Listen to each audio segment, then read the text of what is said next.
Hall is not open except for very limited services by appointment only. Members of the public are invited to participate in this meeting electronically by accessing the meeting live stream video at kitchener.ca/watch now. While in-person delegations requests are not feasible at this time, members of the public are invited to participate electronically in future meetings by contacting delegation@kitchener.ca to participate electronically or by submitting written comments.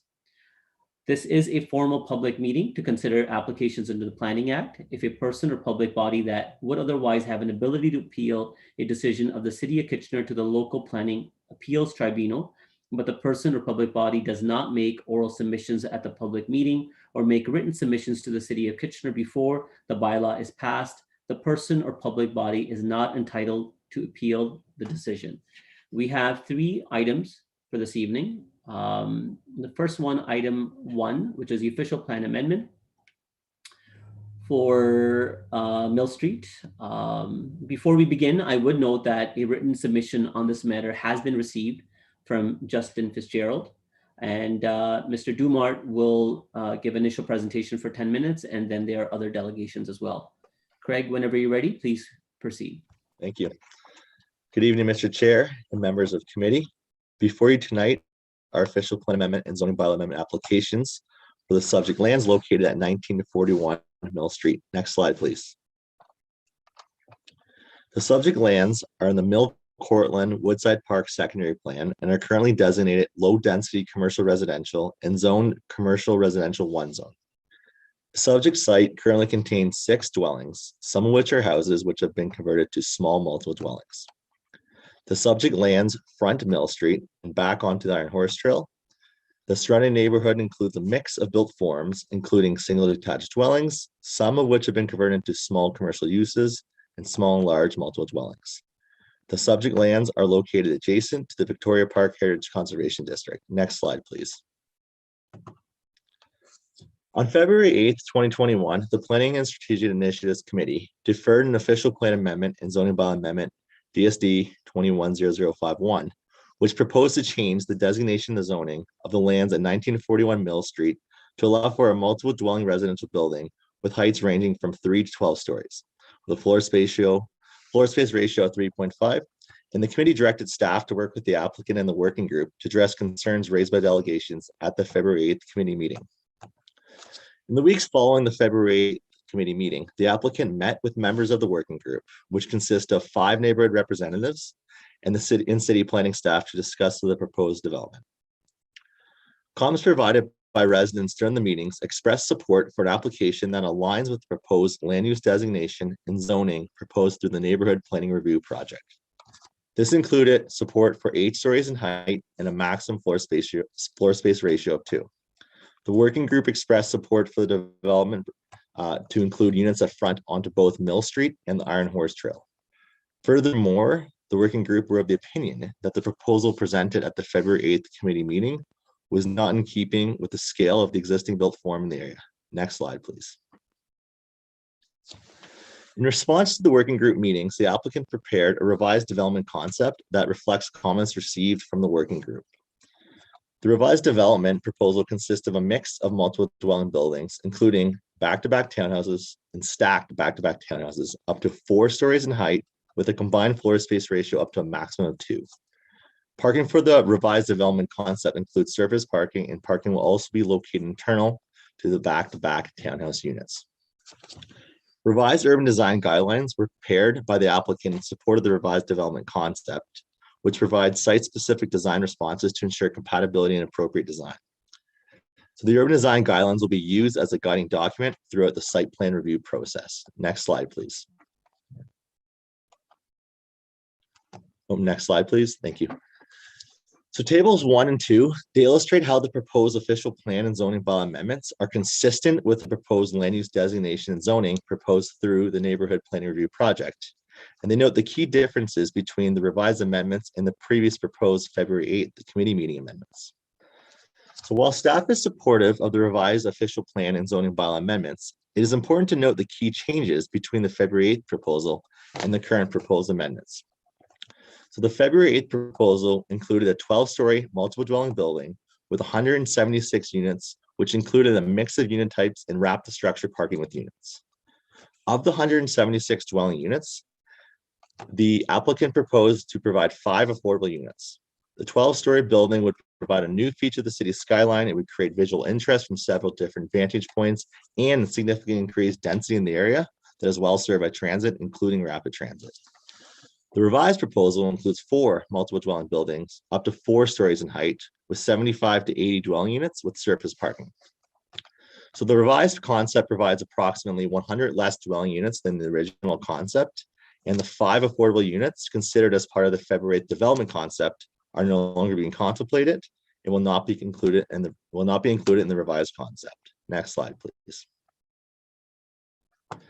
Staff are supportive of the proposed official plan amendment and zoning bylaw amendment to permit 1941 Mill Street to be developed with 4 multiple dwelling buildings. The proposed land use designation and zoning are appropriate and compatible for the neighborhood. The proposed development aligns with the proposed land use designation and zoning proposed through the neighborhood planning review project. Planning staff is of the opinion the subject applications are consistent with policies of the provincial policy statement, conform to the growth plan for the Greater Golden Horseshoe, the regional official plan, and the City of Kitchener official plan, and they represent good planning. Staff recommends that the applications be approved. Thank you.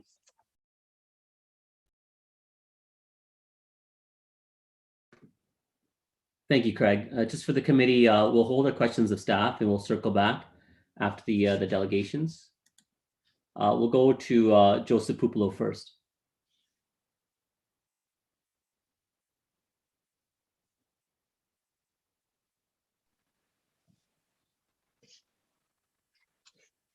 Hello, can you hear me today? 5 minutes. Go ahead when you're ready. Okay. Hello, committee members. My name is Joseph Pupolo. I'm here on behalf of Hola Corp. I will attempt to keep my comments brief tonight. Firstly, we want to thank the committee and staff for providing us the time today to speak about our application. Both our planner, David Butler, and our heritage planner, Owen Scott, are available if they have any questions. However, they will not be making a presentation tonight. We are in support of the staff report recommendation for our modified proposal and the compromise we've reached. It is important to note that our original proposal can still be pursued if our compromise is not accepted at council. That said, it is our sincere hope that this committee will recognize the significant work that's been done to reach this compromise and let us be perceived as being working with staff on the site for over 10 years. Hola Corp presented back to the working group after the February 8th meeting a concept that included both townhouse and stacked homes that worked within the parts program. The revised concept, as Craig had just highlighted, was a back-to-back townhouse model fronting onto Mill, stacked back-to-back townhouses fronting onto the Iron Horse Trail, a centralized screen parking lot, and connections both to the Wagner Green and Iron Horse trails, and obviously use of high quality materials, especially along Mill Street. We are still refining that concept and we'll work with staff through the site plan process as contemplated through the planning process. This was a compromise that was unique to the site. And I will highlight as a regional and city imperative, we need to still seek more density as a collective to increase the housing supply throughout the city. While we were able to reach a compromise in this case, I would call upon council for future applications to weigh the societal benefit of density and its positive impact on housing supply. It is important to note with the increasing growth forecast, increasing building costs, the demand will only continue to push higher. A few key points in closing. While we think that our first proposal was best from a planning perspective, we are willing to reach a compromise. All key planning and heritage considerations have been reviewed by staff and professionals and have been satisfied. We are appreciative of the staff and residents in the working group to come to a solution and being supportive. The working group worked quite well and together when we were, as the developer and the residents were able to work together and come up with a compromise and a solution. Two final closing points. We put together both a communication plan and housing supports in place for the existing residents of those 6 dwellings, and we will continue to update them and as we progress through this process. We want to thank the staff and working group for their help in moving these changes forward, and we hope to be before council soon for approval. Thank you very much. Thank you, Joseph. Appreciate your presentation. Question from Councillor Davey. Go ahead. Yeah, Mr. Pupolo, I was wondering if you would care to comment on, I can't speak for the rest of council, but I was certainly shocked when I saw these revisions came back in terms of how dramatic the number of units and the entire plan was scaled back. Can you speak to some of the rationale as to why? Like, was your belief that there was, if unless you came back this number of units, you weren't going to be able to come to a compromise? This was a very tough decision, both from a planning perspective and from multiple other things to come up with this compromise. We had presented, whether it be through staff, through the public, through the planning process, over 17 iterations to try and reach a compromise that satisfied all individuals. We've been working on this project for over 10 years. We needed to find a solution that tried to attempt to satisfy as many parties as we could, so we could bring this project online into market. There's a societal need for housing, and we're trying to fulfill that. So we tried to reach a compromise that will allow us to move forward in an expeditious fashion.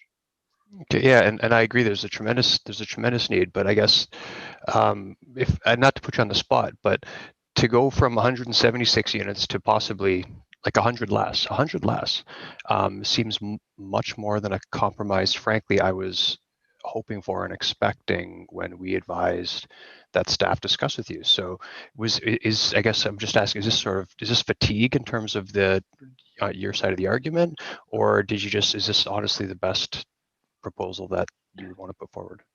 I wouldn't say that it was fatigue, but candidly speaking, we attempted with the last proposal that we were front to. We went through multiple consultations and we attempt to reach the best compromise that we could. So to ask for additional compromises on there, it simply made the building economics untenable. The building had changed and contorted in multiple different ways. We had added so many different things to this unit, to this building and this development, and to ask for additional compromise, that building form, the building economics broke, candidly.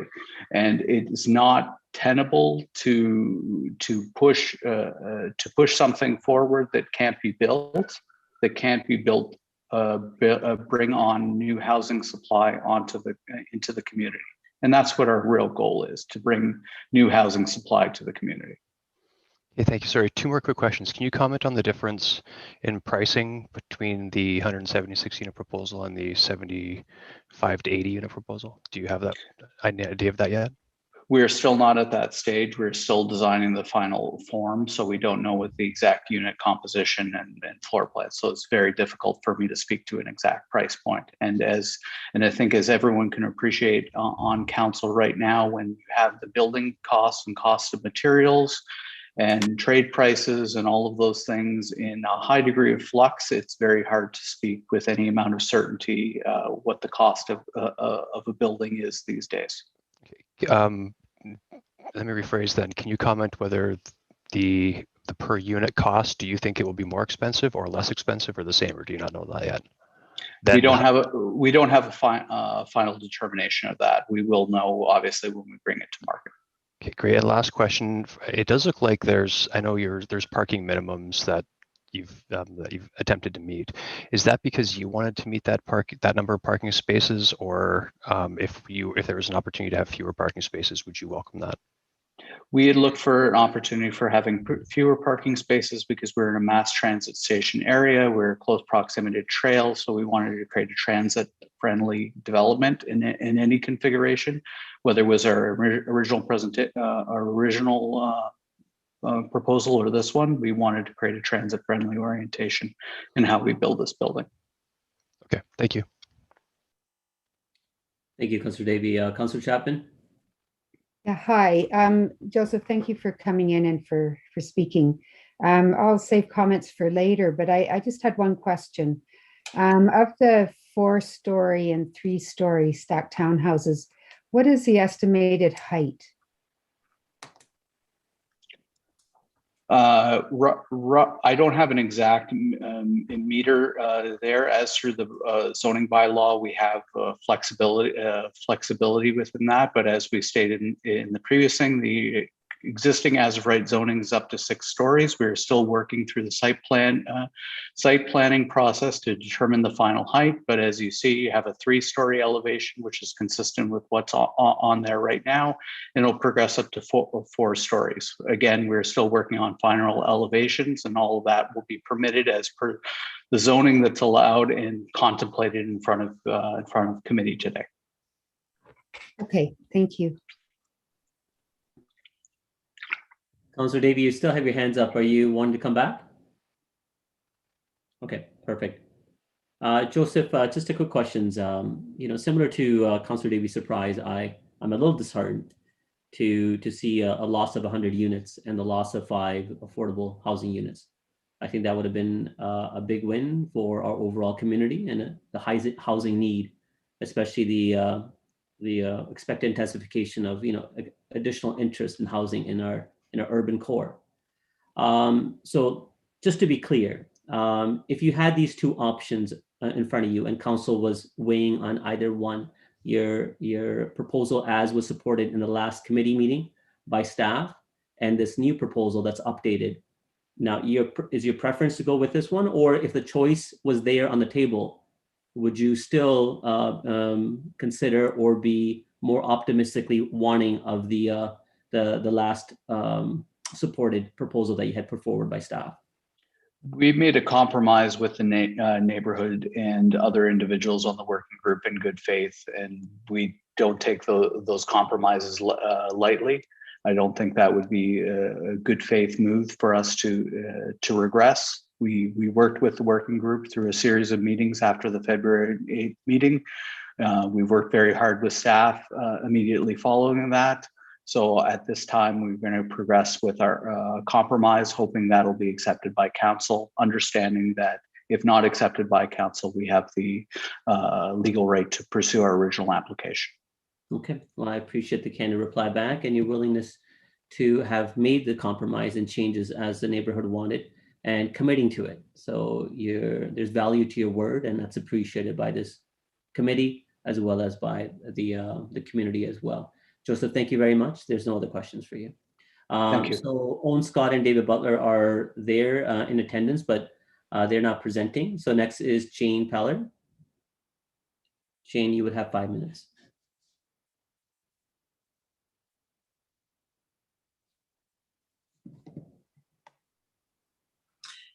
Good evening, everyone. My name is Jane Peller, and I'm a member of the Schneider Creek community. And of course, I was also on the working group for this project. I would like to start by just saying thank you very much to this committee for giving us the extra time that was really required to work on this project with PolarCorp. And thanks also for recognizing the strong desire from the community to be part of this process. The lack of support for the first design was not coming from a place of NIMBYism. This community long ago decided to accept the fact that intensification in the core was going to happen. But our goal is to participate where we can in the shaping of a development, what it might look like and how it might contribute to our community. We wanted to see thoughtful, respectful, appropriate builds that add character and meet the current and future needs of our neighborhood and surrounding areas. Now, I understand that the interpretation of words like appropriate and respectful depend on your point of view. This is why taking time to have discussions is so incredibly important. This committee afforded us that opportunity. I want to give sincere thanks to Paul and Joseph Pupulo and the staff at PolarCorp for once again showing their interest in our community opinions. They've always been open, respectful, and have always been interested in reaching out to us for discussion while balancing their business needs and their aspirations. In a matter of a few very productive meetings, we were able to hash out some areas where change was possible and find consensus on some ideas. PolarCorp came back to us with a design that was completely different from the first one because it was simply the best fit for all the parties involved. Polacorp gets an easier build and still gets to make money. The city does get some intensification with desirable housing on the site, and the community gets a build that fits the historic landscape, and it's at a scale that does not overwhelm the surrounding homes. Now, it may not have solved all of the issues that came up at the first meeting, for example, the affordable housing issue and the loss of a historic home, but I truly believe that this is a build that the community and the city can get behind. I want also to thank the City Planning Department for all the extra legwork they had to do on this file and for supporting a community developer planner dialogue. Together, we can find common ground and we can talk, we can share ideas, and in the end, we can come up with great solutions. And this Polacorp Towns and Stacktown design is an awesome example of a great solution. So thank you very much. Thank you, Jane. There are no questions. Thank you for presenting. Thank you.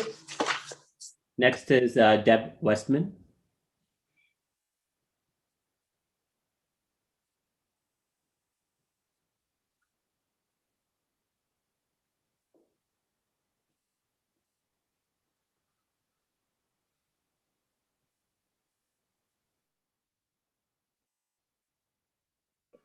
Hello. Hi, Deb. Can you hear me? Welcome. Thank you. Yes, we can hear you fine. You have 5 minutes to make a presentation. Thank you. Thank you, Mr. Chair. Hello, everyone. My name is Deb Westman. My husband and I live at 45 Mill Street. Tonight, I'd like to speak in support of the proposed application. This is a good news story. It's a story of a community coming together to work out a plan where new development and an established neighborhood can coexist. It hasn't been without its challenges, but it's been important for the future of our established neighborhoods. The change from higher density to lower rise townhouses has left us, frankly, speechless and very grateful. We believe it's the right decision and a more appropriate fit with the neighborhood. The change not only benefits our street and our immediate neighborhood, but the whole Kitchener community. There can be good examples of new developments fitting into existing neighborhoods and meeting intensification.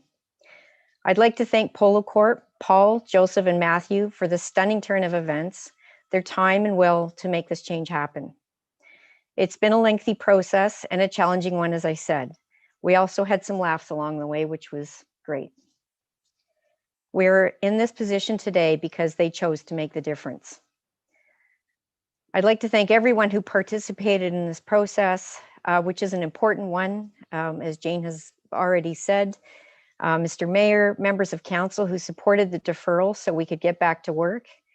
Thank you to the planning team and of course the other members of our community and our working group who continue to believe in what's possible. Thank you. Thank you, Deb. There's a question from Councillor Marsh. Go ahead. Yeah, thanks, Deb, for joining us this evening. So I just wanted to ask you, when you were in discussions, did the issue that you had brought forward to us before about drainage come up, and is that something that you're confident is addressed at this point? Yes, it's there's no below grade building at this point. Yeah. So that's going to help, and yes, we believe that will be worked out. Okay, great. And thank you for speaking so eloquently about this tonight. It's so it is a stunning turn of events. So this doesn't happen every day. Thank you. Thank you all. Thank you, Councillor Marsh, and thank you, Ms. Westman. That's all.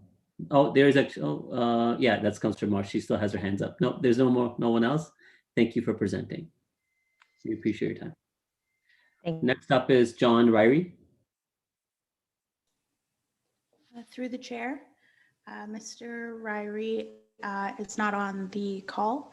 I've reached out to him to see if having any technical issues, but he hasn't responded. I would note that in his registration, he did express support for the revised proposal. Thank you for passing that along, Sarah. So the committee will take note of that support. And there are no other delegations. Anyone else that's registered since? No, that was it. Perfect. Thank you, Sarah. So I'll take questions of staff.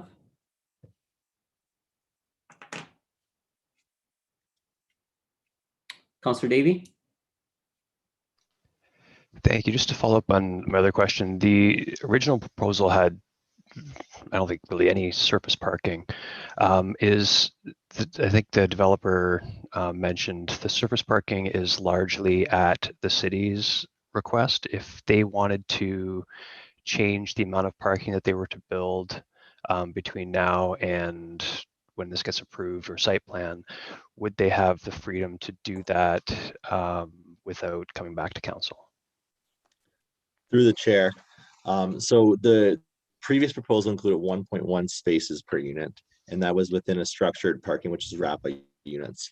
This development proposes 1 space per unit for the multiple dwelling units. So that's the back-to-back townhouse units fronting Mill Street. The reason why that rate is higher is because they'll be functioning almost like street townhouses, where the rest of the dwelling units will have 0.85 spaces per unit. And the applicant has confirmed with staff that that number there is more than flexible than what they need. So that was the number to be safe if they weren't able to, or to essentially ensure that they're able to provide adequate parking on site. So I think they're pretty comfortable with that number. If they were to propose underground structure, they could do that in theory. However, given that there's the drinking water table there, the preference would obviously be the surface parking. But sorry, to reiterate, if the developer wanted to cut back on that parking, would that have to come back to council? So less than the 1.0 spaces per unit and the 0.085 for the multiple dwellings, they could apply for minor variance. So one of the recommendations is that have the 2-year moratorium not apply.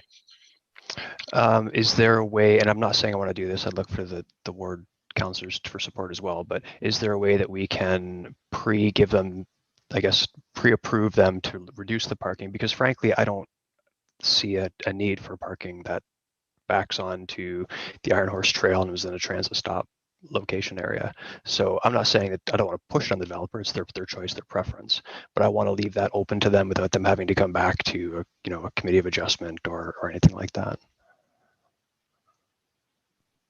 Through the chair, as I mentioned, the proposed ratio is something that they're very comfortable with, that they're satisfied they'll be able to provide a parking rate at. So the other option, like I mentioned, would be to apply for minor variances if they were to seek a parking reduction. But our transportation planning staff are comfortable with the proposed parking rate, and it's been justified by their transportation planning consultant. I'll have comment, Mr. Chair, as well. Thank you, Mr. Dumart. Thanks. Councillor Chapman, go ahead. Yeah, thank you. Mr. Dumart,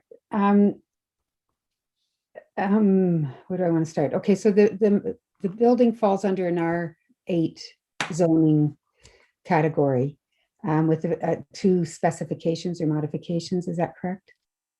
The site specifics? Yeah. Through the chair, that is correct. And is it possible to add another site specific setting a maximum height of say 14 meters to what's being proposed?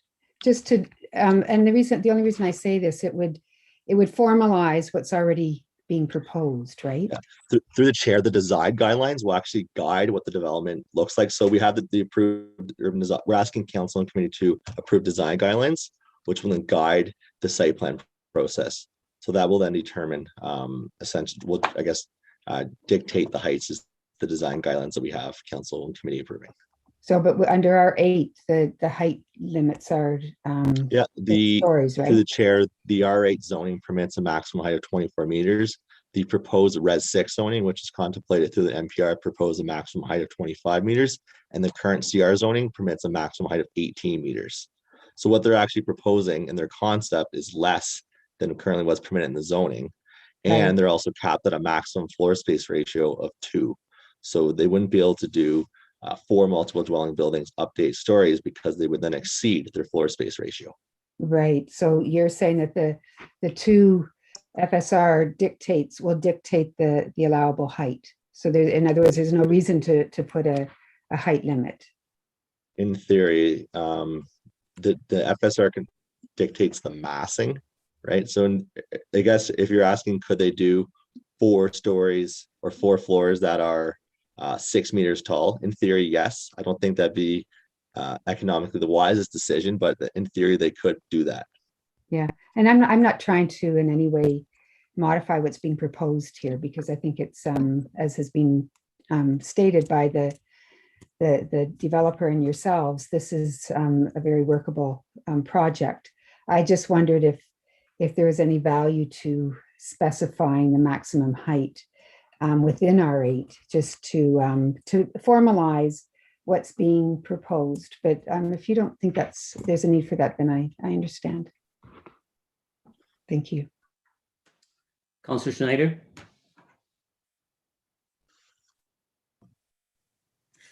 Thank you, Chair Singh. Just wondering, there's a significant decrease in residential units from the original proposal to this one. Is there any concern about us being able to meet our legislated residential unit targets in the future? So, I mean, this development alone obviously contributes to meeting those targets. So it won't exceed our density targets. Obviously, the previous proposal did exceed the density targets.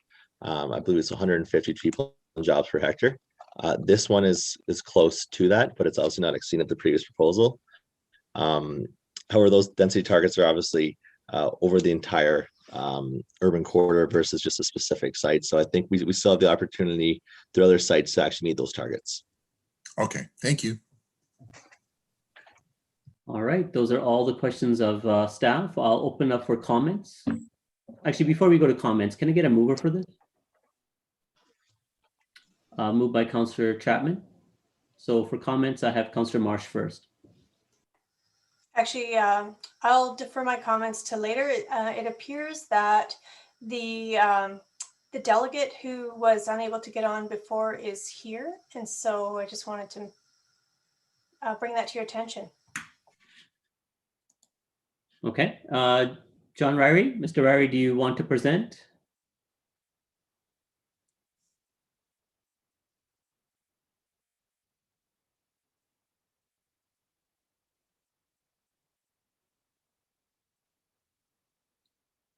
Madam Clerk, could Mr. Ryrie have access to speak? Through the chair, he's been promoted and is just rejoining the meeting. It looks like he's unmuted. Okay, John, welcome. You're welcome. You can give your presentation if you like. Sure. I just have a few brief comments to make. Sure. Chairman Singh, appreciate it. The first comment I'd like to say is I just very much appreciate that the new proposal has reduced the height and reduced the FSR. And I appreciate that not just because the revised proposal is far more in keeping with the existing neighborhood, which is a point that was made slightly earlier, but because as well, any approval of the zone change bylaw sets a far better precedent for any other intensification that may be proposed in other central downtown neighborhoods such as Victoria Park, Old Berlin, Central Frederick, or Mount Hope Breithaupt. My second comment is to reflect on the process we've gone through over the last few months, and to reemphasize how helpful it would be to have consultation about any proposed zone change bylaw amendment prior to such a proposal coming forward. A lot of us who talked at the last February 8th meeting felt somewhat rushed in putting our ideas together. And it seems to me there needs to be a change in the process and timelines so that community input can come far earlier and more thoroughly. Otherwise, it tends to look like the city is far more interested in the ambitions of developers rather than the inherent concerns of longstanding citizens living in the impacted neighborhoods. Lastly, I'm still concerned at how little consideration was given in the first staff report to the existing secondary plan. To me, it was as if the secondary plan didn't exist, but only city and provincial directives that want intensification.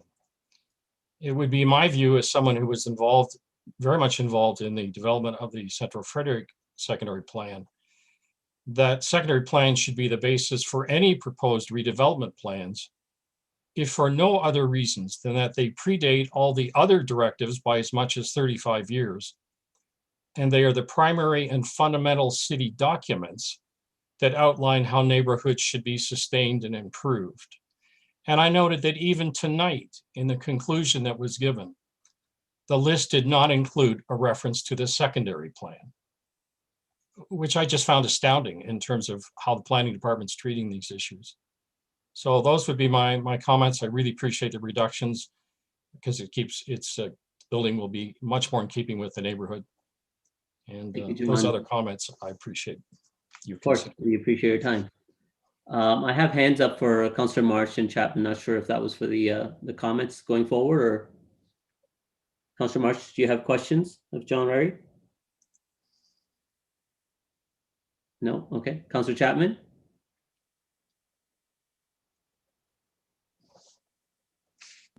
No, I don't have any questions for John other than to say thank you for your comments. Perfect. Thank you. If you can, okay, so I'm assuming those hands up are for comments. Councillor Marsh had her hand up first. So Councillor Marsh, go ahead. Sure, thanks. You know, I want to just commend the developer for being willing to compromise and to having the sense of responsibility to trying to listen to the neighbors and understand their perspectives.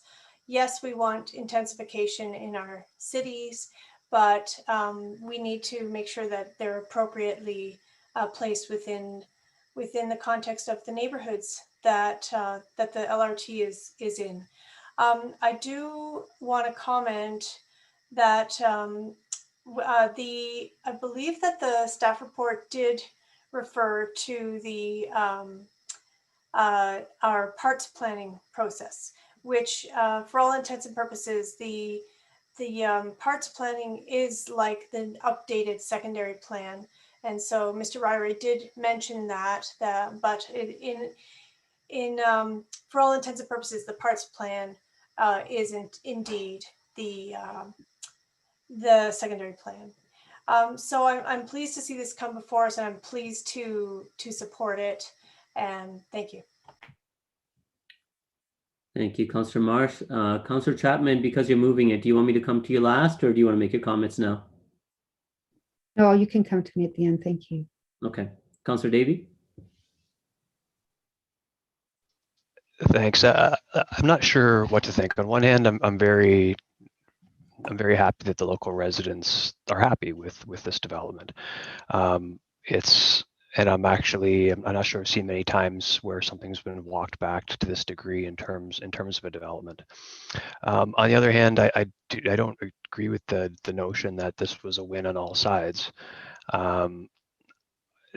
Stepping back pretty far, I'm struggling even with provincial targets, because if the provincial targets for infill were on mark, we wouldn't be in a housing crisis right now. And we're not in just an affordable housing crisis, we're in a total supply housing crisis right now. People that are, middle class, that have good income, can't find a place to live. So while, I'm happy to see this as some infill, the losers here are the 5 affordable housing units that we're losing, and the losers here are the other 9,500 units that aren't going to be built now.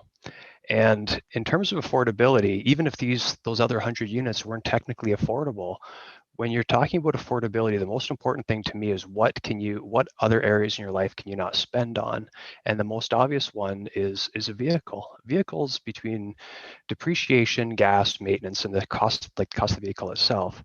I remember reading estimates of $600 to $800, something like that, per month to own a vehicle. And this is one of those few locations in the city of Kitchener where I, who grew up in the suburbs, can look at that place and say, you know what? I don't even know why there's parking there, because I'd want to buy that place and I wouldn't want to have a car. Like I could get by without a vehicle. So I'm torn on this. I'm going to support it. But I think it's really, really important to acknowledge what we're doing here. And I guess when you have a property that is within a transit stop and backs onto the most well-used public trail, paved public trail, the Iron Horse Trail in the entire city, and we can't have excessive infill here, then where? Thank you, Councillor Davey. Councillor Schneider?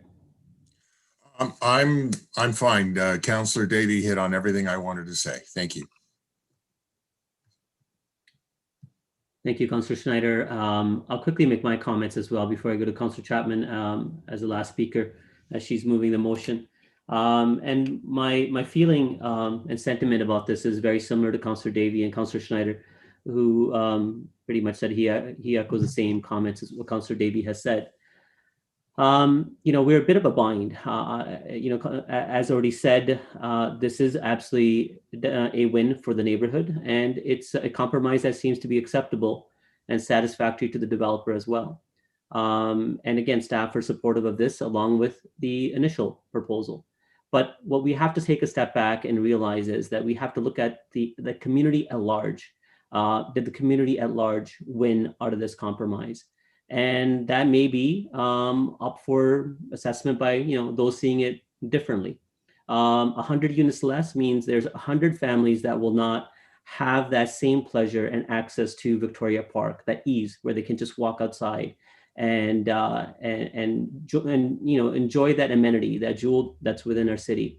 The Iron Horse Trail that's winter maintained, that's asphalted, so which means it's accessible through the cycling network, and of course the walking distance to the LRT as well. There's so many positives to this location that made additional intensification conducive. So having that 100 units less, having those 100 families less that will not be able to participate in the benefits of urban living. Well, is it a win for them? Perhaps not. So I think that's where we do have to consider an aspect of a balancing act. We are compromising here, which would mean that we will have to compromise less somewhere else, because we do have to meet those targets. We do have to meet that need for a housing supply. At the end of the day, that is the responsibility that we're put in place to make those tough decisions. We didn't have to make a tough decision here, but we will have to somewhere else. And hopefully that one will try to meet some of the deficits that we have lost here.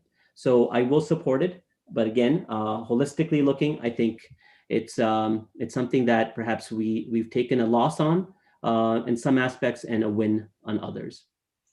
I'll go to Councillor Chapman for your closing comments. Mayor Baranovich, did you want to speak first? Oh, I missed Mayor Baranovich. Go ahead. Just thank you, Chair Singh and Councillor Chapman. Just very briefly, I wanted to take this opportunity to thank everyone who was involved in the process. The residents, obviously, who have been engaged throughout the process, and in particular, the Pupelos for working with the neighborhood to try to find a solution that ultimately worked for them and work for the neighborhood. I will echo some of the comments that Councillor Davey, yourself, Mr. Chair, and Councillor Schneider have made in the sense that, yes, while this is a win on one front, this has created challenges on another front, and challenges that are going to limit our ability perhaps in other applications as we go forward. It is a balancing act that a growing community has to deal with on a regular basis, and one that I think we're going to need to collectively pay a lot of attention to in order to make sure we ultimately meet both our provincial targets, but also do what we can to positively influence affordability and ensure that we have an appropriate supply of affordable housing, which I know is important to numerous members of this council and our community. And when we make various decisions, one decision does end up impacting on another, and so I think we just need to keep that in mind as we look at these issues.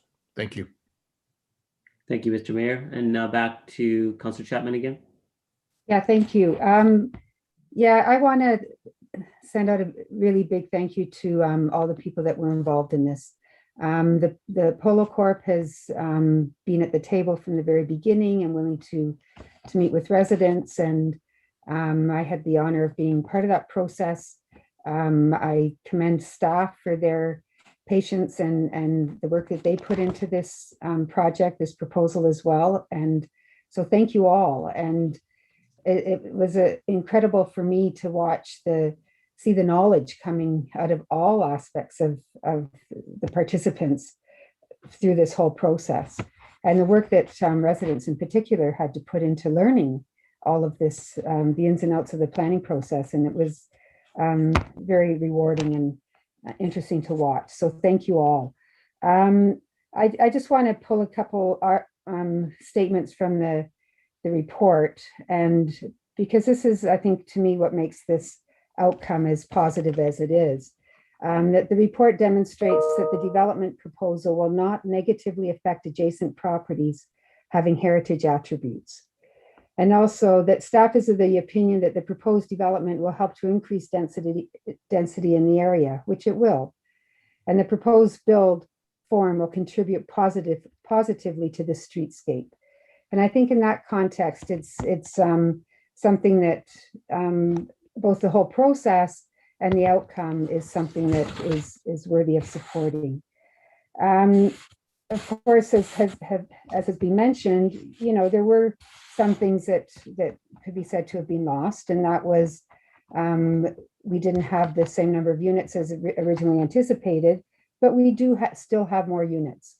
And one could also say that the loss of what appear to be 2 heritage homes has also been lost, and that was lost from the very beginning, really, and was going to be difficult to try and maintain. But that said, I appreciate the work that was put into it, and thank you to the committee as well for supporting this, and if you so choose to do that. And yeah, it's, as I said, to me, it was a great learning experience, and I think it was well worth the time and effort. So thank you. Okay, so that wraps it up. The item has been moved by Councillor Chapman. I will take the vote. All those in favor? Opposed? And that item carries. All right, so we'll move on to item number 2, which is the official plan amendment for 298 Lawrence Avenue. Eric Schneider will make the presentation first, and then we'll go to delegations. Eric, whenever you're ready.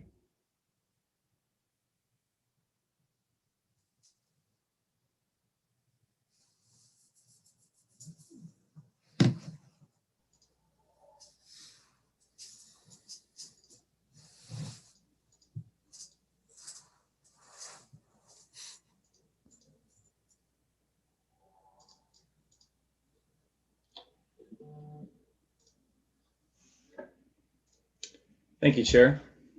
Of course. Good evening, Chair, Mayor, and members of Council. My name is Eric Schneider, and I'm a planner at the City. I'm here tonight to make a recommendation for approval of a zoning bylaw amendment and official plan amendment to facilitate the conversion of an existing office building into a residential care facility for supportive housing.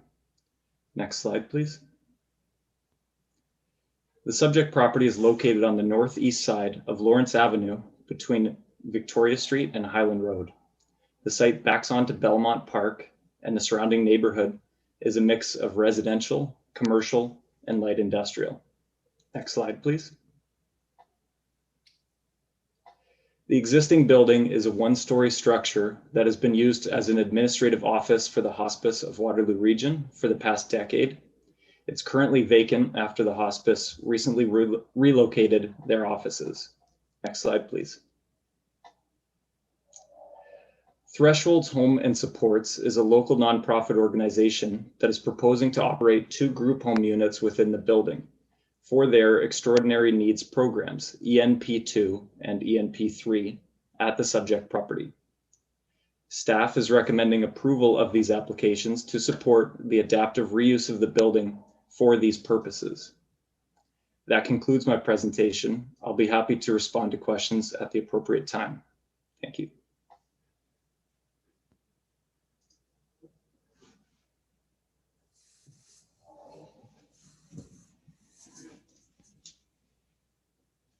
You're muted, Mr. Chair.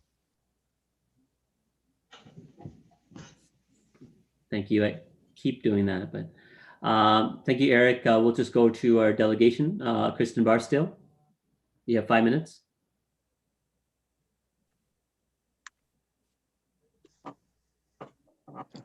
Can you hear me? Yes, loud and clear. Go ahead. Good evening, Chair Singh and members of council. My name is Kristen Barrisdale from GSP Group. We are the planning agents acting on behalf of Threshold Homes and Supports with regards to the proposed application in front of you. I will keep my presentation very brief. I'm here to say that we are in support of the staff recommendation to approve the related OPA and ZBA. As Mr. Schneider touched on, Threshold Homes and Supports has acquired the property from hospice and intends to use it as a residential care facility. It will be used as part of their extraordinary needs program, which essentially provides assisted living for individuals with mental health issues and addiction issues. The intent of the proposed development is to establish 2 separate congregate or communal living facilities, one with 5 bedrooms and one with 4 bedrooms, which would have shared common spaces, including bathrooms, kitchens, etc. There will be no changes to the exterior of the building. There will be some small changes to the parking lot, as well as providing enhanced pedestrian connections to the building in order to encourage and facilitate active transportation. As Mr. Schneider touched on, the site was acquired over 10 years ago from hospice and has been used for that duration as part of their administrative offices and programming. So there are some standards that need to be updated with respect to barrier-free parking and pedestrian access on the site. We did make an application to the planning department about a week ago for the required site plan application to facilitate those changes as well. That concludes my presentation, and I'm happy to answer any questions that you may have with regards to the proposed development. Thank you, Kristen. Mayor Rabinovic, is your hand up from before, or did you have a question? Okay, Councillor Marsh. Yeah, thanks. I'm not sure if this is a question for you, Ms. Barrisdale, or if the proponent is here as well. But I'm just wondering if part of the site plan includes some outdoor amenity space that would be sheltered from the street view, so that people living there would be able to have some outdoor space to enjoy. Through you, Mr. Chair, the former hospice building did actually have a private patio at the rear of the building. It was a landscaped area with some screening that was for staff as well as those using the hospice facility, and that will be maintained as part of this proposed development. So there will be an outdoor space at the rear of the building that will be private and obviously screened from the street. Mm-hmm. Okay, because currently one of those homes is down the street from me, and I know that the residents often will they like to be outside, but I know Lawrence can also be can be busy at times, and I would just hope that that they are able to enjoy their space and be and remain safe, because yeah. Anyway, that's all. Thanks. All right, thank you, Councillor Marsh. Kristen, that's all the questions from the committee. Thank you very much. Thank you. Have a good evening. And there's no other delegation, so we'll go to questions of staff.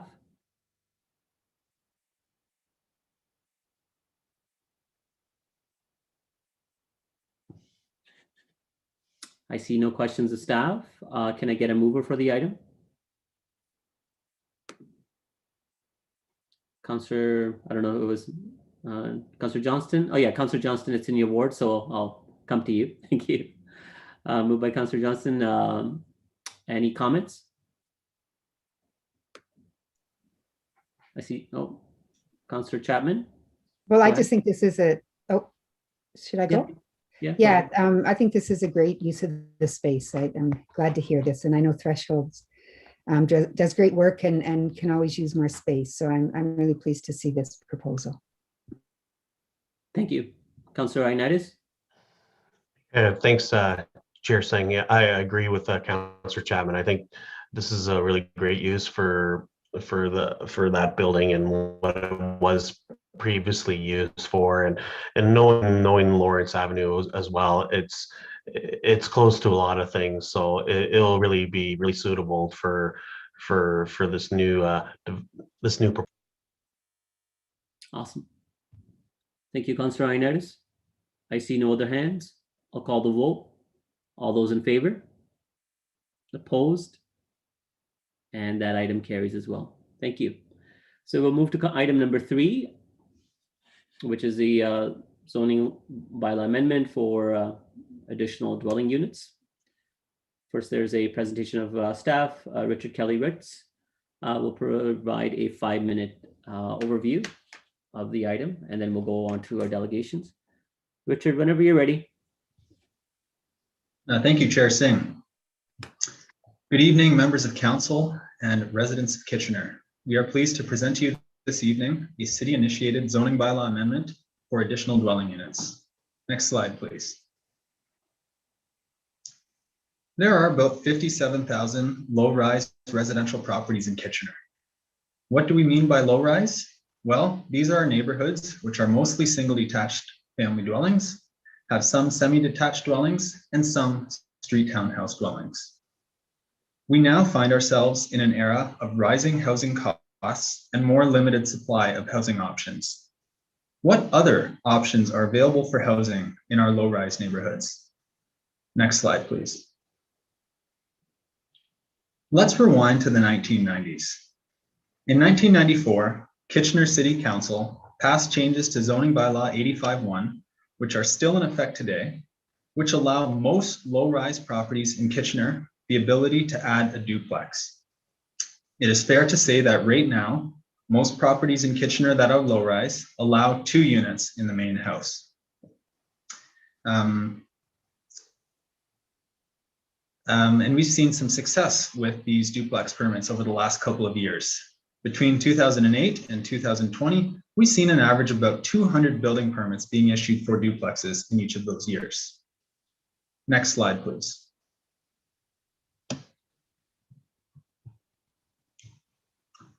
In 2019, the provincial government passed Bill 108, the More Homes, More Choice Act.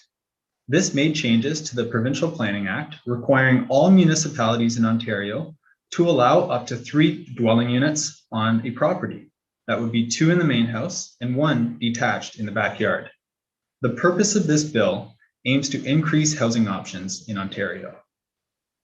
There is now an opportunity for the City of Kitchener to be among the first municipalities in the province to implement the new rules of Bill 108.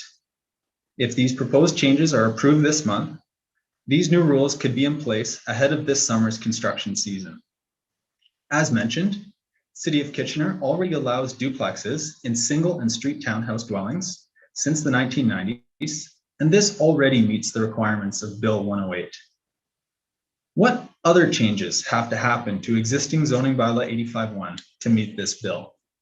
Next slide, please.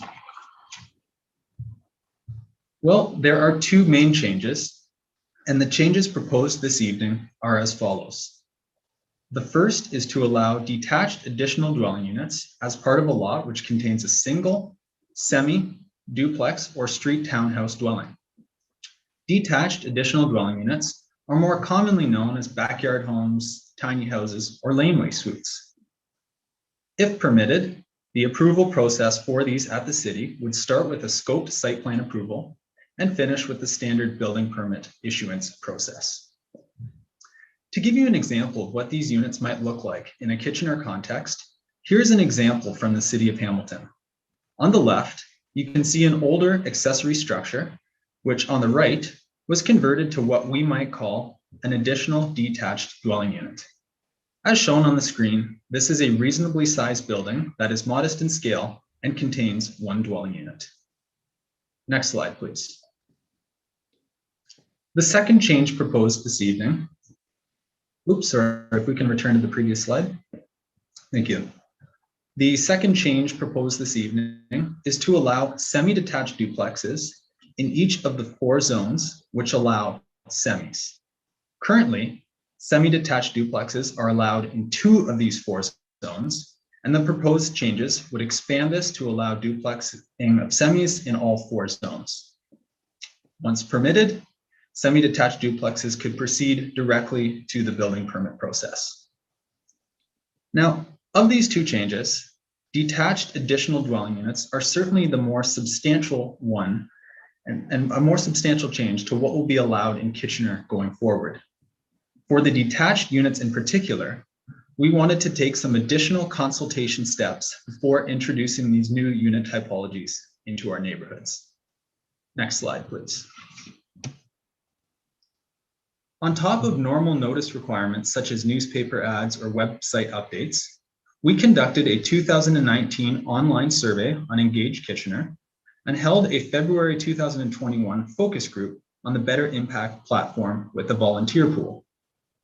Through these tools, we asked residents to imagine how they might feel if a detached unit was constructed in their neighborhood and asked them to consider impacts such as privacy or parking. From these discussions, we developed and refined regulations such as maximum building height and floor area for these units.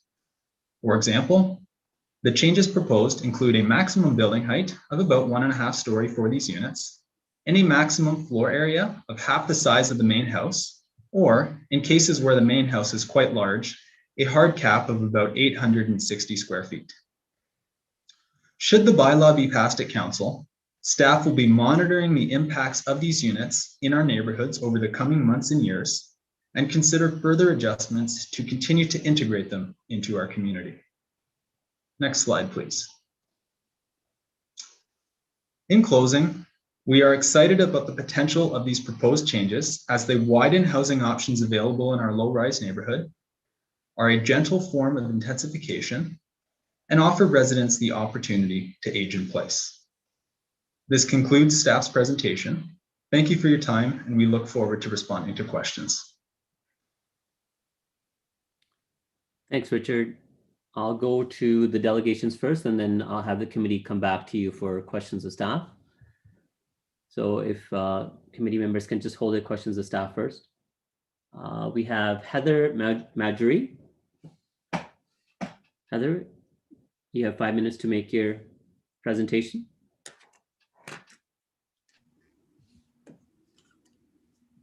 Just finding my notes. Okay, hello everybody. Welcome. Kwekwe, Amin, Sego, Tanzi, hello, bonjour, committee members and Chairman Singh. My name's Heather Madgery. I'm here as an individual resident of Kitchener. I'm a property owner, voter, and taxpayer, and I'm questioning zoning bylaw 85.1 concerning additional dwelling units. My concerns address 3 aspects of the proposed amendments: parking, pathways, and essential services. Firstly, in my ignorance, I thought the consultation on this bylaw was about a local innovation to housing planning, embracing tiny houses as investment in survival and not just property upgrading. Once I reviewed it, I realized it's just a process to minimally align the municipality to the Provincial Planning Act Bill 108. It does not seem to address the needs of people living in our municipality who are actually struggling with homelessness. We are in an affordable, accessible, and supportive housing crisis, and the region is sporting a gap in supply comparable to the Grand Canyon, considering actualization of plans to ensure adequate housing through the implementation of Housing First for our most vulnerable residents. Full realization of this plan is just a short 10 years to success, and we have been in this crisis for quite some time. It's not something new. This crisis is only expected to get worse. I want to see smiles on your faces. Concern 1, parking. Bill 108 requires municipalities to allow additional residential units and lots containing single detached, semi-detached, and street townhouse dwellings to add a non-detached building for someone to live in. That's awesome. That's great. However, the proposed compliance is anything but innovative. Let's get honest and let's get clear. Please explain to me why you are requiring space for 3 cars parked in tandem for a property to host a tiny house. It makes no sense to me. Concern 2, pathways. I'd just like to clarify on what is meant by pathway. Do you mean a trail where the grass is cut? Do you mean a grassless line of earth that is packed down? Or must people spend money to pour concrete or lay patio stones to make sure the neighborhood is kept up to a certain aesthetic for resale? What is your reasoning? Concern 3 is electricity, water, plumbing, waste, essential services, the things people not need for survival. Can a tiny house plug into the grid from an outdoor plug of the host house? Is that considered being serviced? Can a tiny house without a bathroom be hosted by a property owner who allows the inhabitant of the tiny house to use their toilet facilities in the larger dwelling? Can a composting toilet be created on the property? Don't get me wrong. I love grandma. And I want grandma to have a place to live that is affordable for her children and grandchildren. But I'm also concerned about Airbnb overrun on these properties. Is this just another way to enable property speculation, or is it actually going to help us find remedies to an extremely serious and ongoing housing crisis? Did you know that there is an estimated 7-year waiting list for affordable housing in this region? 7 years. If we do not consciously remove barriers and create incentives for property owners to house structures such as the tiny houses built for a better tent city, as far as I'm concerned, this bylaw is window dressing for not in my backyard social planning posing as innovation. Thank you very much. Okay, thank you, Heather. I don't see any questions, so thank you. Oh, Councillor Chapman. Yeah, thank you, Heather, for coming in. Are the 3 things that you mentioned, the parking spots, the pathways, which you'd like clarification on, and the services, are those your main concerns? Like if those were addressed, do you see this as a positive plan? Yeah, I think allowing a detached unit in a house is really important. I think it does solve problems for a lot of families that are struggling. I don't think it's a solution to any one thing. I do, however, think it's extremely important to remember why tiny houses were created in the first place and not co-opt them for middle-class ideals of property speculation. Okay, so the concept you approve of, but you're concerned about how it's being done here. Absolutely, yeah. And I actually applaud everybody for the work they've already done, because I don't believe that people are intending these outcomes. And if they are, well, that's questionable. But I think it's just that when you're planning something like this, there's a lot to consider. And for me, especially the three cars in tandem, that just seems like a bizarre barrier when you're looking at declaring a housing crisis or a climate crisis in the area. It makes no sense. It seems absurd. Okay, thank you so much. Awesome, thank you. Councillor Marsh. Yeah, thanks. Thanks, Heather, for your passionate plea. I understand that this is not a solution, and I think even staff acknowledge that in the report. This is not our end-all be-all solution to affordable housing. We know that. You referenced the tent city and the super long, horrifically long list of people waiting for affordable housing. We know that this is not the solution to that. But I guess what I'm trying to understand from you is what do you think, other than the parking, pathways, and essential services, if we looked at those things, what would make it better? I think you could build in incentives actually for residents to want to host someone who is homeless with a tiny house, so that they would be willing to do so. I think it would be amazing to have some sort of incentive to really promote that idea. I also think, honestly, defunding police services, not entirely, but to a degree, to make sure that we have the actual services needed to support people who have addictions, because it shouldn't be a criminal issue. It really should be a health issue. And our scapegoating of people, especially homeless people, in the way that we're doing it as a community and society is completely, to me, it's pathological. Mhm. Okay. All right. I mean, you're touching on some pretty, serious issues that this council definitely wants to work towards helping to address with our, other colleagues. But I don't think that,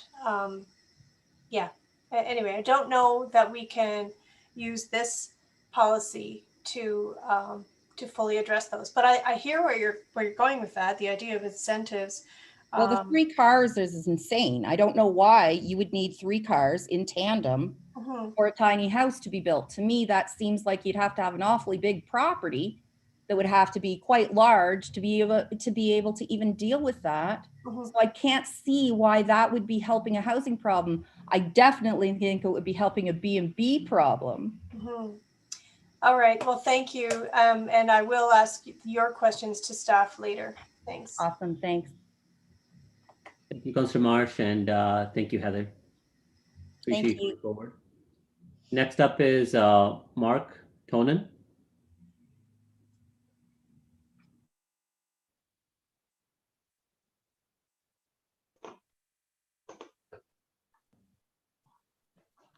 Good evening, everybody. Welcome. Can you hear Mark. me? Yes, we can hear you, and you have 5 minutes. Go ahead. Okay. Good evening, everybody. My wife and I purchased our first home in the city of Kitchener in 1992, and we have lived in it ever since. The home next to us was recently sold, and the new owner is converting it into a duplex. I found out about the duplexing inadvertently and was initially taken aback by the news. Since then, I have learned more about the issue. I've had conversations with neighbors, and I've read the staff report submitted to this committee that recommends a zoning bylaw amendment that would allow for triplexes and tiny homes on properties that currently contain single-family homes.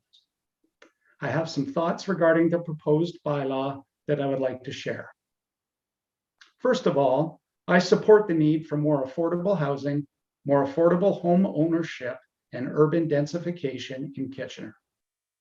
Secondly, there seems to be broad public perception that allowing additional dwelling units, such as tiny homes on properties, will increase the supply of affordable housing. However, that is not necessarily the case, and my viewpoint is supported in the staff report, which notes that, quote, the creation of these units will not directly result in any affordable units being created. Rental prices for the units will be set by the homeowner and therefore regulated by the private market. The city has no means to ensure they remain affordable, end quote. Furthermore, I think the proposed change will reduce the supply of family homes on the market, potentially making home ownership less affordable. Yes, with the bylaw change, as portrayed in an article in today's newspaper, a homeowner could put a tiny home in the backyard for his mother. However, with the proposed change, an investor could purchase a home in Kitchener, convert it into a duplex, put a tiny home in the backyard, and then rent out all 3 residences without living in any of them and without even living in the city of Kitchener. Furthermore, these units could become short-term Airbnb rentals.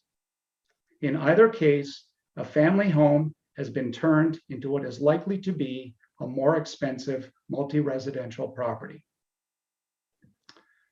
The fourth point, with this bylaw change, more staff hours will likely be needed to process permits, site plans, and inspections, and to address bylaw complaints related to parking and other matters. Point 5, many of the neighbors I spoke with were surprised that the house next to me was being duplexed and that there are proposed changes that will allow 3 residential units on one property, including triplexes and tiny homes. It's my impression that more public education is needed to help Kitchener residents understand the proposed changes, the reasons for them, and the process to follow if they have specific concerns. And I believe it is important to do more public education work on this matter before the bylaw is passed. Related to the above point, the staff report states, quote, residents with concerns about these units in their neighborhood may only become aware of these permissions and approach the city once construction begins, end quote. That is what happened in my own situation, and it created a lot of stress for me, my family members, my neighbors, and likely the owner of the home next door. Given the above points, I request that a final vote on this matter be postponed until neighborhood residents have had a chance to participate in meetings to discuss the information in the staff report and the implications of the proposed bylaw change. Finally, I want to mention that I have been very impressed with all communication I've had with the City of Kitchener on this subject. City employees and elected officials have communicated with me in a timely, professional, and informative way. Thank you for the excellent and important work that you do. Thank you for your time and for considering my points and my request to delay a final decision on this matter. Thank you, Mark. There are questions of you. Councillor Johnston, you're first, 5 minutes. Yes, thank you, Chair Singh, and thank you, Mark, for coming in tonight. It's great to hear from you, and certainly we've had some discussions about the public education piece, and I think in particular, well, actually, I'll ask you. So around the public education piece during the pandemic, how do you think that we can improve on that piece, or what do you think some of the steps are that will help answer some questions for you and your neighbors? Well, I know just based on my experience in the conversations I've had with my immediate neighbors over the last week or two, they're kind of as surprised about some of these changes as I am. And so, I mean, there's got to be a forum for us to discuss this. Ideally, I'd love to be able to do it in person. We can't do that right now. There's a lot of seniors in this neighborhood. I worry about their ability to kind of communicate their thoughts and their opinions via Zoom and meetings like this. But I think if this is the format that we have, then I think it would be a great starting point anyways. And I think, I'm trying to prevent kind of what happened in my particular situation from happening with other people. And I think if we educate ahead of time, we just around issues of the need for urban densification, that's gonna help in the long run. So I would ask the city to kind of help maybe coordinate some of those meetings or provide people to answer questions at those meetings. I think we need that. I think there are a lot of questions. I mean, since I wrote this, I've got at least 10 other questions. I'm compiling a list. Some of them are my questions. Some of them are questions that other people have kind of, brought to my attention. I don't know if I want to take it on as solely my thing, but I think if I'm feeling this way, there's got to be a lot of other residents in the city of Kitchener that are feeling this way as well and want a chance to talk about this stuff. So. Yeah, thanks, Mark. I agree. I think that oftentimes we talk about this in planning, that we don't know if something is important or is something that we need to know until we need to know it, because we were surprised by it then. So yeah, I really appreciate your thoughts on that. And sorry, go ahead. Sorry to interrupt. Go ahead. No, I was just going to say, I mean, I do have some other ideas, and I'm sure we could brainstorm some other ideas to communicate some of this stuff with other people. again, just in my little conversation with my little circle of neighbors, we came up with a bunch of different ideas. So, yeah. Yeah, and thank you again. And Councillor Singh, when is the proper time? I want to move deferral on this decision. Thank you. Councillor Johnson, I think we should probably go through all the delegations first, and then before Yes, we go, absolutely. further, Yes. we'll go into your deferral motion first, before we go into questions of staff or the or at least the comments. Councillor Ioannidis. Thanks, Chair Singh, and thanks, Mark, for coming in. What was it that you didn't like about your neighbor's house that was being duplexed? The fact that I found out about it by surprise. I mean, I've lived in this house since 1992. All of the neighbors around me are longtime neighbors. The neighbor next door to me was a longtime neighbor, Sue Morgan, known in the community. I fully expected, based on what I was told when the house was sold, and from a conversation that my wife had with the new homeowner, that it was somebody that was moving into that was going to live there. I found out by surprise through a conversation with somebody else. I won't go into the details, that it was turned into a duplex. That surprised me, and then I got up to speed as quickly as I could about zoning bylaws, duplexing, the proposed changes that have been presented tonight, and so on. So I think I have in some ways less concern about some of the specifics that I'm reading in that report around kind of what duplexing would look like, what tiny homes would look like, and my concerns are more around implementation and trying to make current residents, not be surprised and understand what's going on. So I hope that makes sense. Those are my main concerns. I do also, the more I think about this, do have concerns about rentals, and especially short-term rentals. And I mean, I'm no expert in the area, but you certainly read, when you start to look at big cities, other big cities in Canada, big cities in North America, and big cities around the world, the whole Airbnb short-term rental thing can cause a lot of issues. And I know there are neighbors I've talked with that's something that they worry about. So those are kind of the things that kind of come up right now. Okay, so your concern is basically you don't want to see an Airbnb.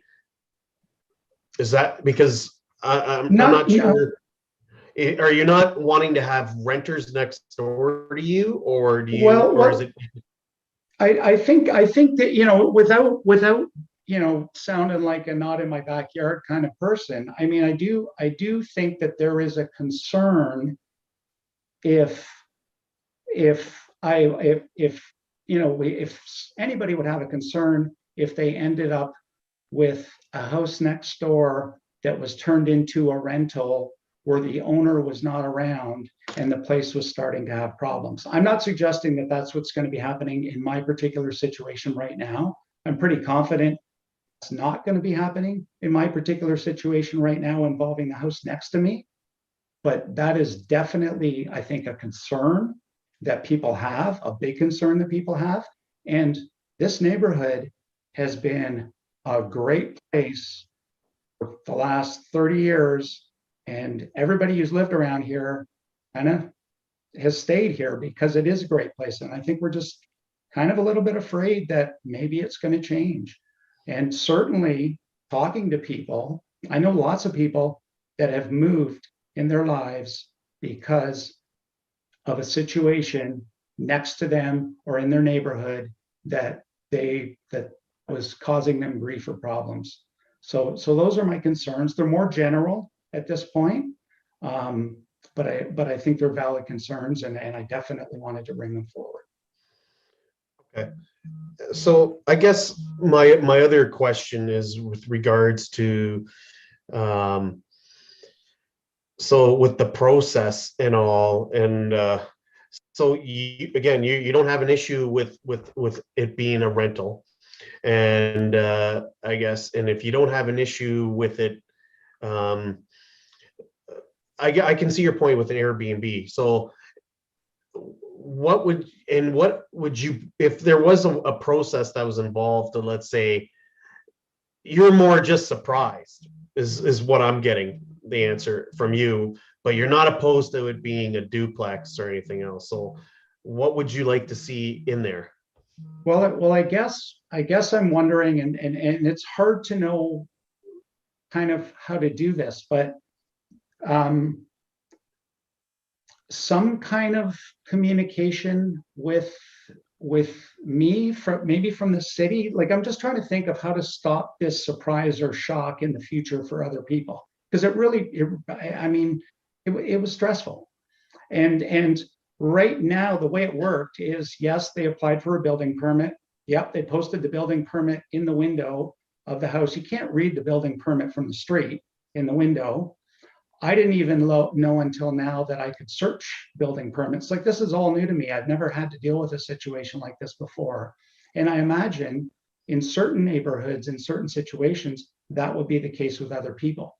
So some kind of information flyer that came to my household that explained on a macro level that this is happening and what I could potentially do if I had any concerns or who I could contact might have helped. I mean, I think there'd still be some shock there or surprise there, but I think being proactive about something like this would probably be a better approach than being reactionary and having me go like, what is going, like, it really was a surprise.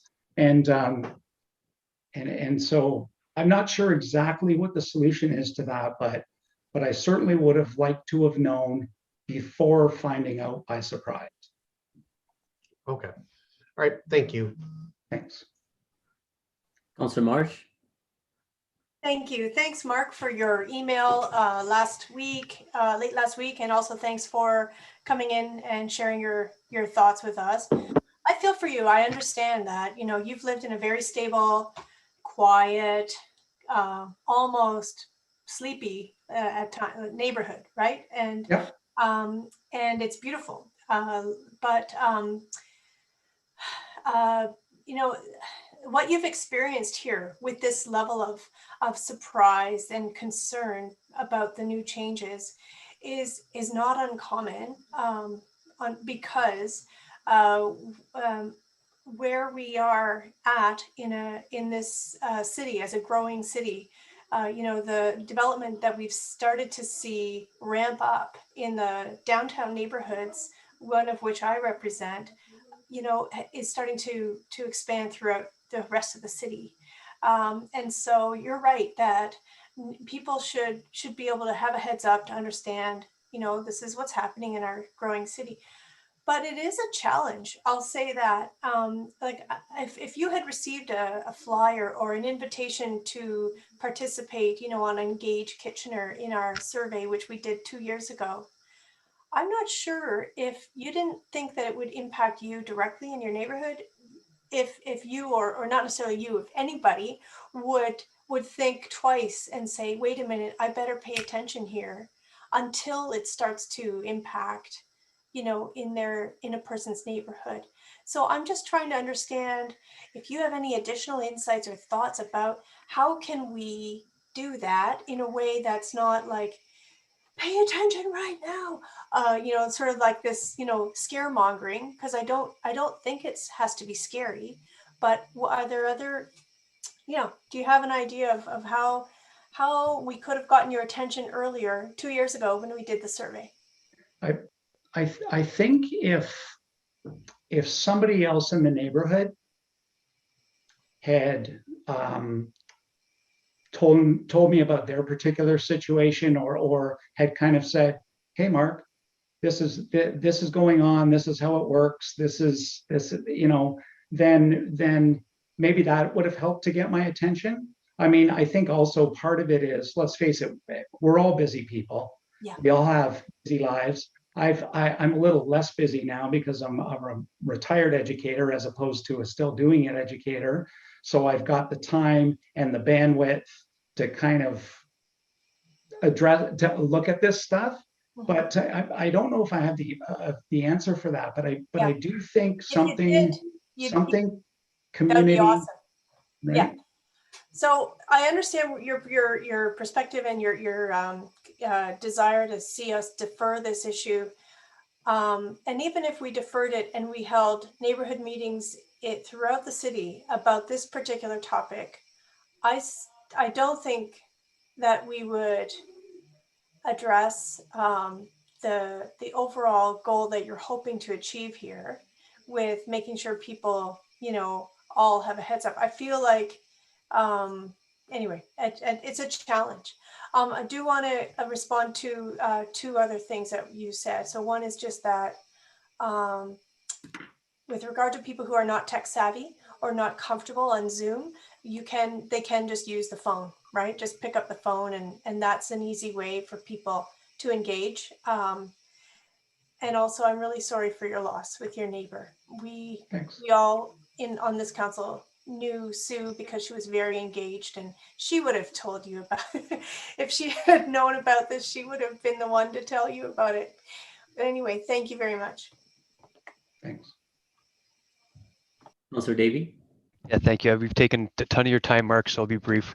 I just wanted to clarify just so I fully understand the purpose. I'm always happy to entertain a deferral if I think it's going to, to change the ultimate outcome. But what I'm hearing is just the shock that you didn't appreciate. And I'm wondering if that can be resolved by something as simple as whenever there's a duplex application that's approved, the adjacent neighbors get a direct letter saying this is happening next door, or in this case, a tiny home gets approved, then the city is responsible for, notifying the neighbors on either side in the backyard.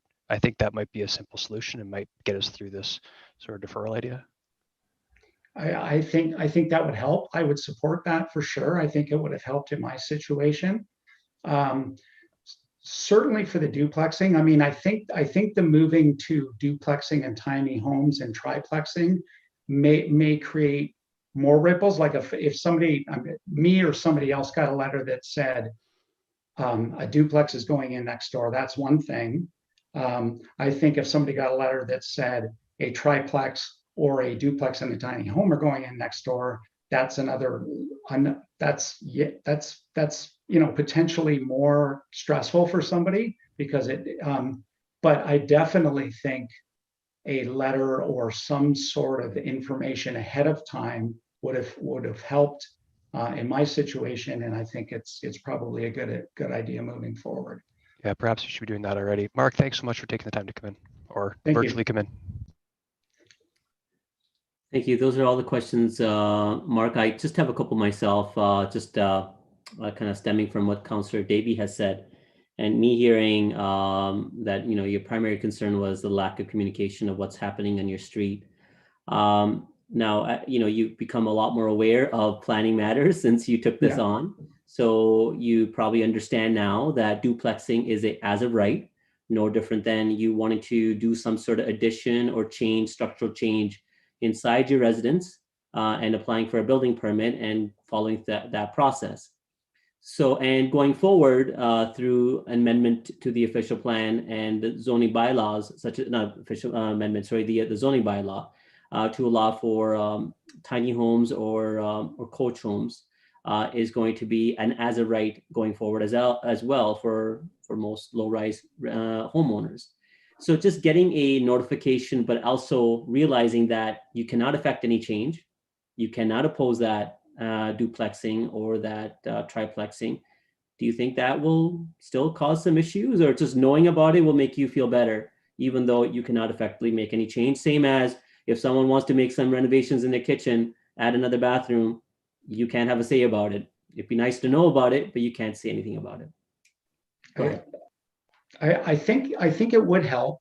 I think it would help to be proactive, because then the information that I got could be presented in a way that's kind of not a surprise. It's logical. It makes sense. There's information that I can go to. What it also could do and what's happened in my particular situation is actually, initially I have had some concerns with what's been going on next door, and I imagine this happens in other situations as well. So as a homeowner, I want to know what my rights are as well. I want to make sure that, yeah, the permit's been issued, but suppose they're doing things that I'm not sure about, or that might have an impact on my property. What do I do then, right? And so education around that, or information around that, I think would be helpful as well, or at least that, like, here's where you go for more information.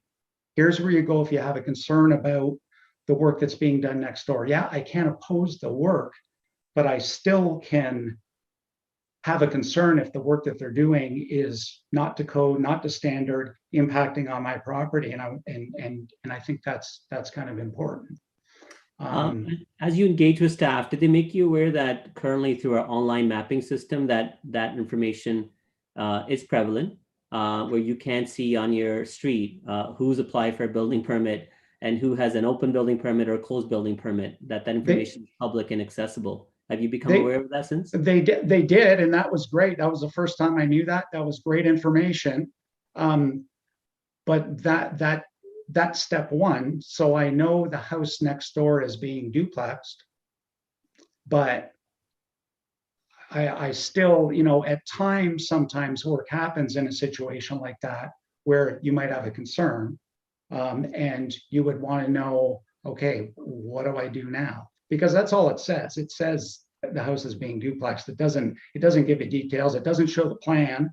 It doesn't show the plan that they've submitted, and so on. And I'm not saying necessarily that it should, but there still can be concerns, right? And I would, I'd want to know what to do in that situation. So I have figured all that out. Right, I figured it out in my particular situation, but I think it would have been smoother if I had been told proactively rather than finding out by surprise and then all of a sudden kind of being, stressed and panicked because I didn't, yeah. So anyways, that's my point. Okay, all right. I mean, I think there are some other points that I've made as well. I think that I think are important, but related to process, yeah, I think that's an important point. So no question. You have made some really valid points of us, ensuring that we create more public information, that we create more opportunities for education of our residents, knowing exactly these bylaw changes or the planning changes that we're making, what that overall impact will be to the community, and so that the whole community comes along with it. So thank you. There's no other questions. We appreciate your time. Thank you. Thanks. Next is Darlene Francis.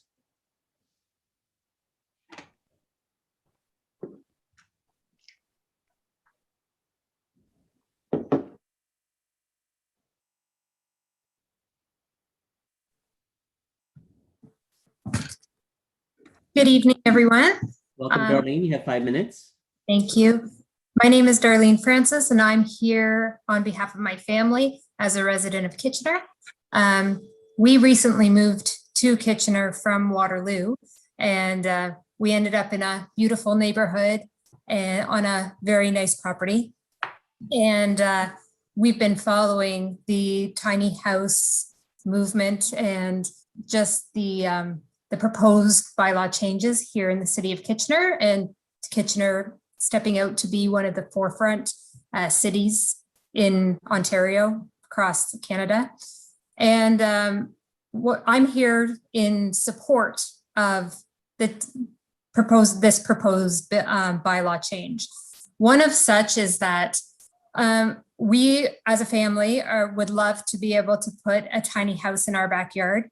Right now, I am, along with my husband, we're the generation in the middle. We have aging parents and we have a daughter that's just become a teenager. So as I look at the housing situation in our region, I see that we have a lot of increased costs in our housing. And I look to the future, not only for my daughter being able to get into the market in terms of her being able to have a house and affordable living, but also we have recently had to pay for my husband's parents for their accommodations because they can't afford that on their own.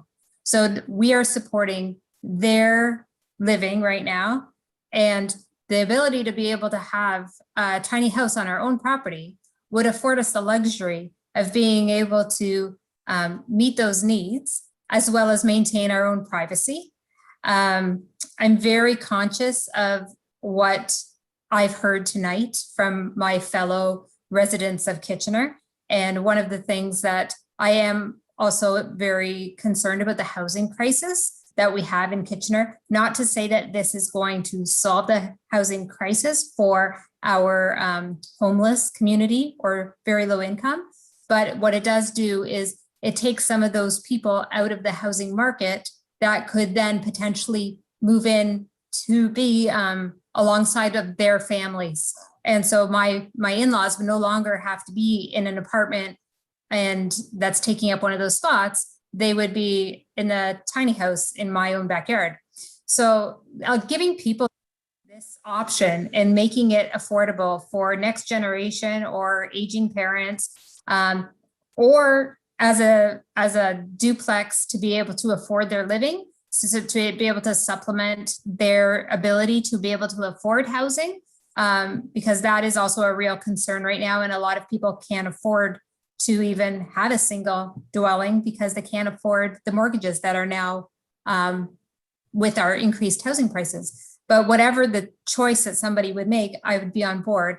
I've been looking at all of your standards and requirements, and I am in favor of putting those standards in place and those requirements in place. However, I do echo the point made by Heather earlier about the parking spaces. They seem that one of the things that I read in the proposed change was that they were expected that about 25 to 26,000 residences would be qualified to have a tiny house in their backyard. And based on these requirements, especially with the parking, I think it will be quite a bit fewer than that. So I don't know if that could be amended, if that would be a consideration. However, just because we want to be able to afford the option to as many people as would require it. And I'm excited. I want to thank everyone for all the work that they've done this far to be able to get us to the point where we're having these conversations. I agree that keeping the neighborhoods, like maintaining the beautification that we have going on in the city of Kitchener, was one of the big pieces that drew our family here, was just the beauty of the existing neighborhoods and how it feels like such a community. And I can tell you, coming from North Waterloo, it didn't feel like that. So this is something different that I feel here. And it is my intention, and I believe it would be the intention of most who would be considering doing this, to maintain that. So following the restrictions and the guidelines are completely in support of that. And I would hope that the city would work with residents to be able to move along processes as quickly as possible, to not get stuck in the red tape. It's the balance of being able to check all the, cross all the T's and dot all the I's, but without making it such an elaborate process that nobody can ever move forward. So that's my piece, and I thank you very much for your time. Those are some really good, poignant suggestions that you made. So thank you. I see no questions of you. I'll quickly take an opportunity myself. So like a resident like yourself, you said parking would be somewhat of a concern. Would you say for your own particular case that may be a prohibiting factor, where that's a great term that you use, generation in the middle.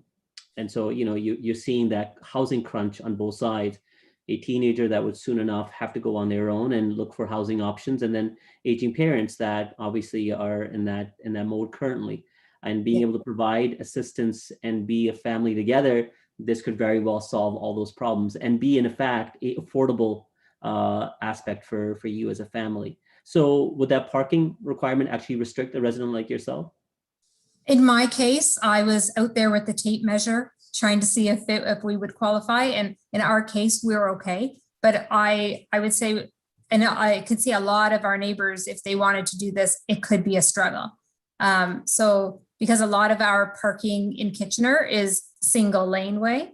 So that idea of needing to fit 3 cars in tandem, that could be a problem. Ours is a double driveway, single garage. So we fit the requirements. But I just think that if we want to look at this as truly making it a possibility for that 26,000 people that were referenced, I just think that parking restriction might lower that number. That's all. Okay, fantastic. Thank you. And there are no other questions. So thank you. Thank you so much. All right. So I'll to see the committee to, if they have any questions of staff.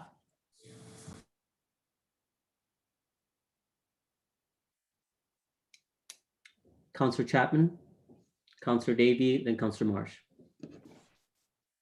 Yeah, thank you. So I went to the More Homes, More Choices Act and Bill 108 just to see what's being proposed here. And it says that it refers to this section, Schedule 12, as additional residential unit policies. And it's an official plan shall contain policies that authorize the use of additional residential units by authorizing the use of residential units in a detached house, semi-detached house, or row house. So you would already have to have one of those in existence. Or B, the use of a residential unit in a building or structure ancillary. Councillor Chapman, if I could just pause you for a second. I'm not sure there's like ruffling of papers, if it's coming from yours, if someone else has their mic on, or? No, it's from me, sorry. Okay. All right, so. I'm trying to read my paper here, sorry. No worries, that's okay. So go ahead. Do I have to start again or can I? No, I think we heard it, but it was tough to hear everything because of paper ruffling, but. Okay, sorry. So the second one was the use of a residential unit in a building or structure ancillary to a detached home, semi-detached home, or row house. So as I read through the staff report, I've become confused. And I say that because it sounds to me that we're talking about not just adding, and I like clarification on this because maybe I'm misreading. But the way I'm reading this is that it sounds to me like it's not just about adding a tiny home or a coach house or whatever we might call it in the backyard, because we also talk about creating new, on page 140, new single detached duplexes that are on the front yard with a setback that must be in line with the setback of the neighboring properties. So the more I've read it, the more I've become confused about what we're actually dealing with here.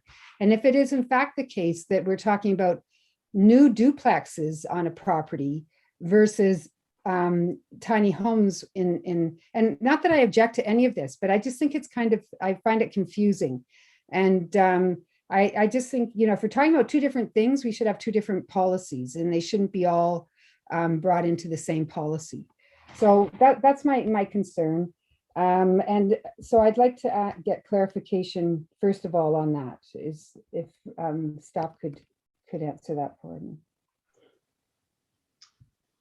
Yeah, through the chair. So Bill 108, it essentially allows up to 3 units on properties which have a single house, a semi-detached, or a street townhouse on it. And the combination of that 3 units is either 2, it can be 2 in the main house and 1 in the backyard. So for the 2 in the main house scenario, we typically call that a duplex. As mentioned in staff's presentation, that's already been allowed largely in Kitchener since the 1990s. The one caveat to that is we are allowing semis to be duplexed more widely than they are now. But I would say it's a fair statement to say that duplexing is allowed throughout Kitchener and our low-rise properties. The second piece to that is the detached property. And so that's the second item that we're proposing tonight because that is not widely allowed in Kitchener. So those are the 2 main changes. But I still don't understand. So you could take a property. Do you have to first of all have one of those semi-detached or detached or row houses on the property, and then you just add a third unit? Or can you start with 0, build a duplex, and then build a thing in the back? That's where I'm confused, because to me it's two different things. It sort of loses the whole idea of tiny houses on properties. Through the chair, if I understand your question, I believe that both scenarios would be possible. So the first would be if there's an existing single house or a duplex, they would be able to add a backyard home. So that's possible. The second piece is if you have, for example, an empty lot, they would also be able to build a new single detached or duplex and also add a tiny home or backyard home in the rear yard. Okay, so it's not just about tiny homes that we're adding to existing neighborhoods. It's like an omnibus bill, right? So we're adding this other feature to it that goes beyond adding a granny suite or a duplex or a tiny home in somebody's backyard. Is that correct? Well, I mean, that's what you're telling me, right? So, Mr. Reedman, did you want to say something? Yeah, through the chair, I wouldn't say it's an omnibus bill. If there's a vacant property and you could actually build a duplex within like a new building envelope and something in the back. So that would need to be allowed through the existing zoning. So it wouldn't be creating a semi-detached dwelling and then a tiny house in the back. It would need zoning permissions for that because that's two different parcels. What Richard's referencing is a duplex within one building plus an accessory dwelling unit at the back. But on one parcel. Okay, and is that in keeping with what Bill 108 is proposing here? It seems that to me that it goes beyond that, because in what I'm reading, it talks about an additional residential unit. So an additional one, that means something's already there, whether it's a duplex or a single dwelling home, and we are going to allow for this additional unit. So it seems to go beyond what Councillor Chapman, so it's really no different than as Mr. Reedman has said. If you have a vacant lot, you're allowed to build a home on it. You have that right. And under our bylaws, and of course the provincial policy as well, you as a homeowner can duplex your single family residence. And at a later point, if you're saying that's how it should be, the process, you build your home, you duplex that home, and then later you apply to have a coach home in the back, that's a different argument that you could put forward. But right now what staff are saying is you can put a coach home in an existing home that's a single family or duplex, and you can have a third unit in the back that's detached. Or if there's a vacant lot, someone could build a single home, or they could build a duplex, and they can also have the option of having a coach home in the back as well. Okay, that's fine. With Bill 108, I think. That's not what Bill 108 says, but that's fine. I'll stop there because I know Councillor Marshall is going to ask the questions that one of the delegates brought forward. So I'm also interested to hear what those responses are. Thank you. Great. Next up is Councillor Davey. Yes, thank you. I don't think this is a question for Mr. Kelly-Roots, but I was just curious about the intention of this. And as was raised by a couple of people, while this will, I think, increase the supply of living units, it won't directly tackle affordable housing. So my question is, once we implement this program, would we be able to track the number of new separate additional units that are built? And I would presume that once those are built, there would be new impact assessments for those properties, which would bring in new tax revenue to the city of Kitchener and the region of Waterloo.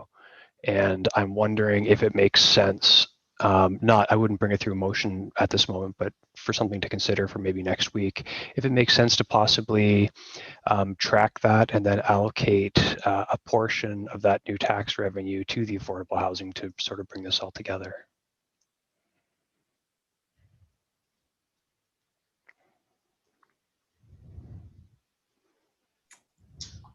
Through the chair, I can respond to the tracking question. So yes, staff will be tracking the amounts of these detached units that we get through our internal Amanda system.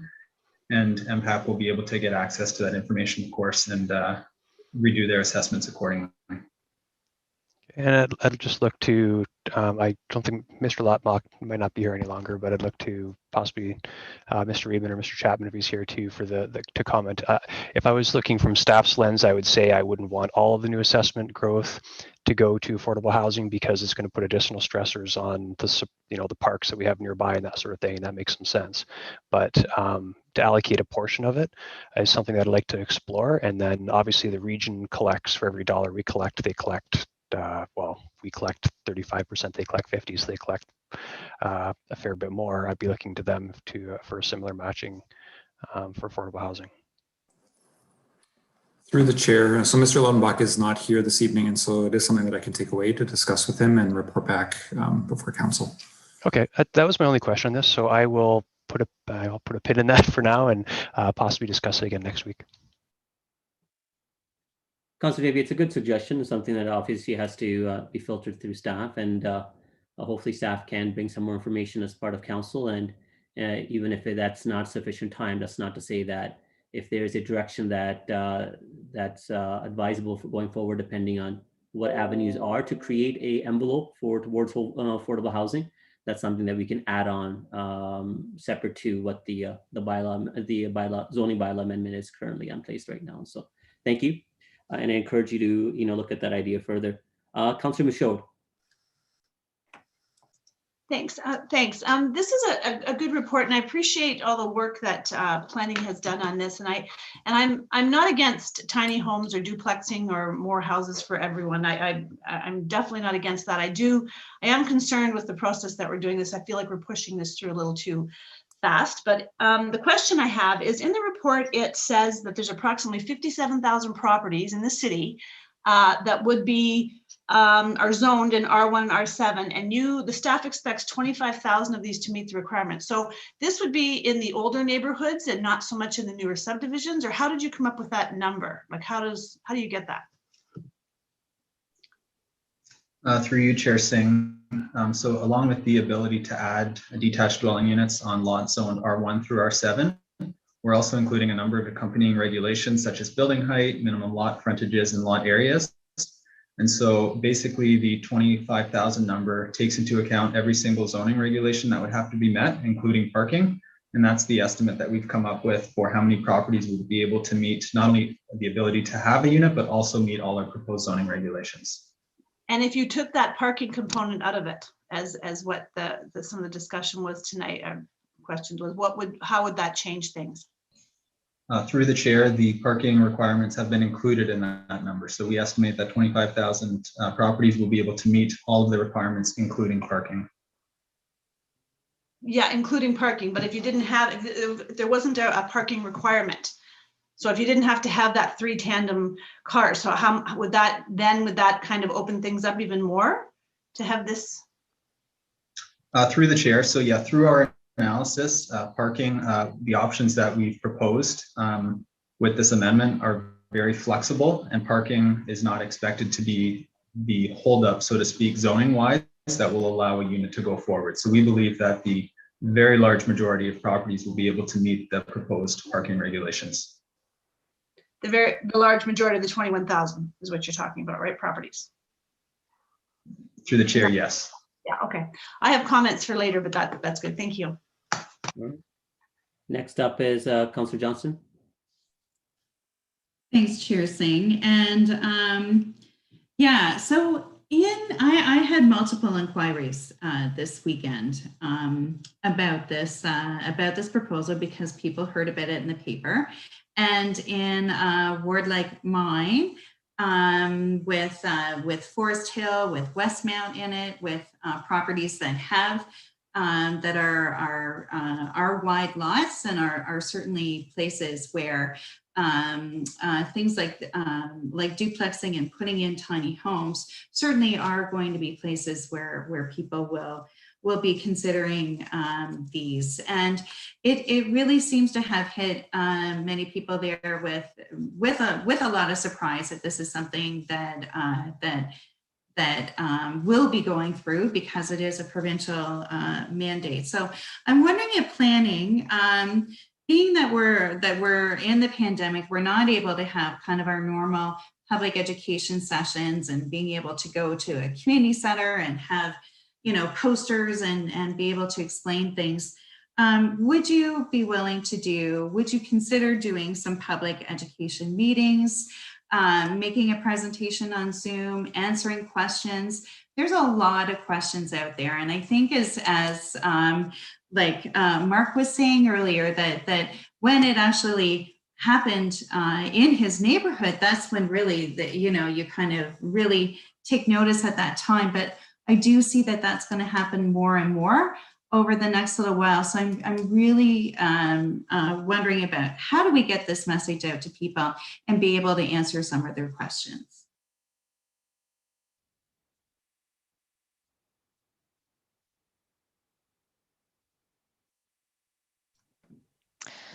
Good evening. So through Chair Singh, thank you, Councillor Johnston, for your question.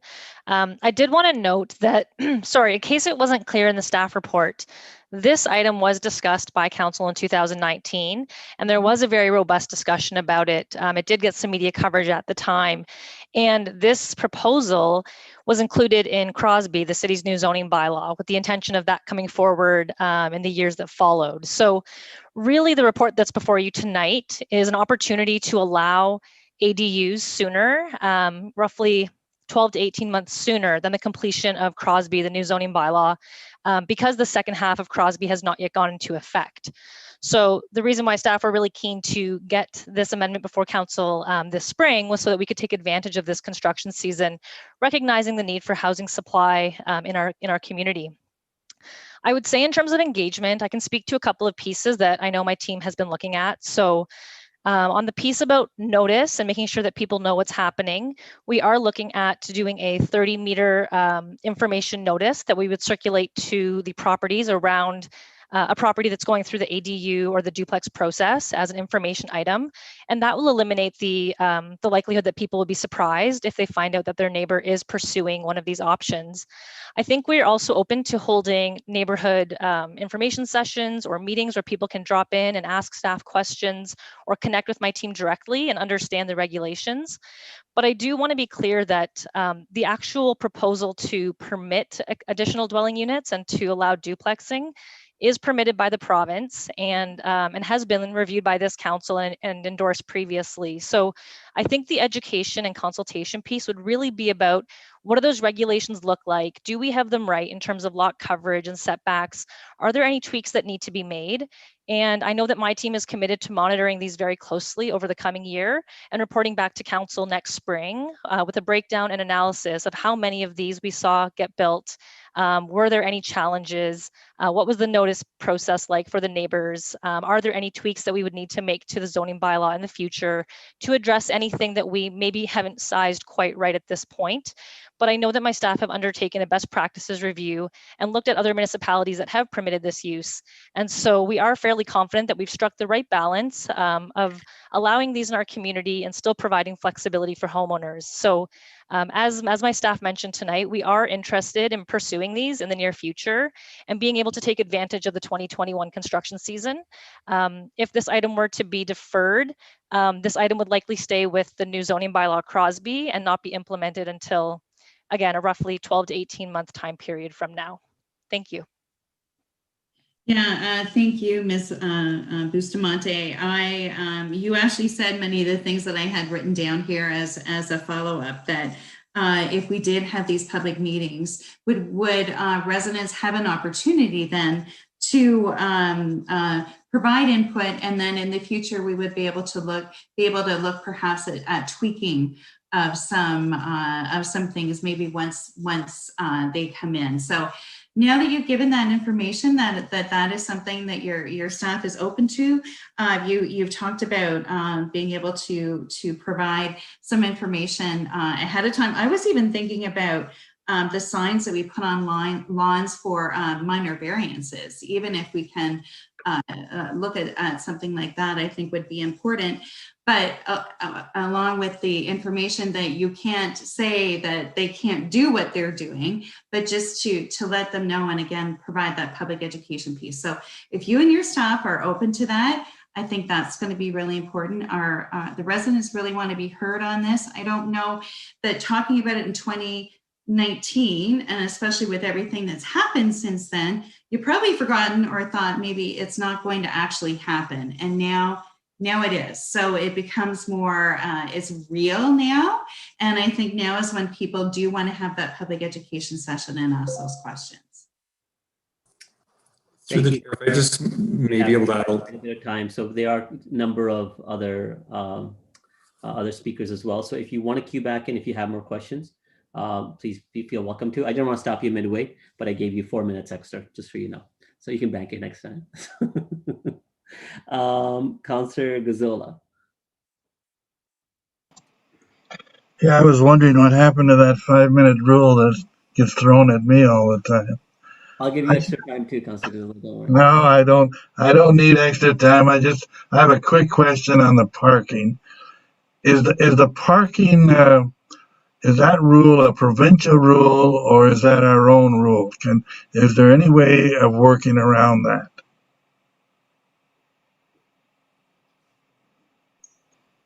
Through the chair, if I may have our clerks team open up slide 11 of our PowerPoint slide. That's okay, Chair Singh? Yes, of course.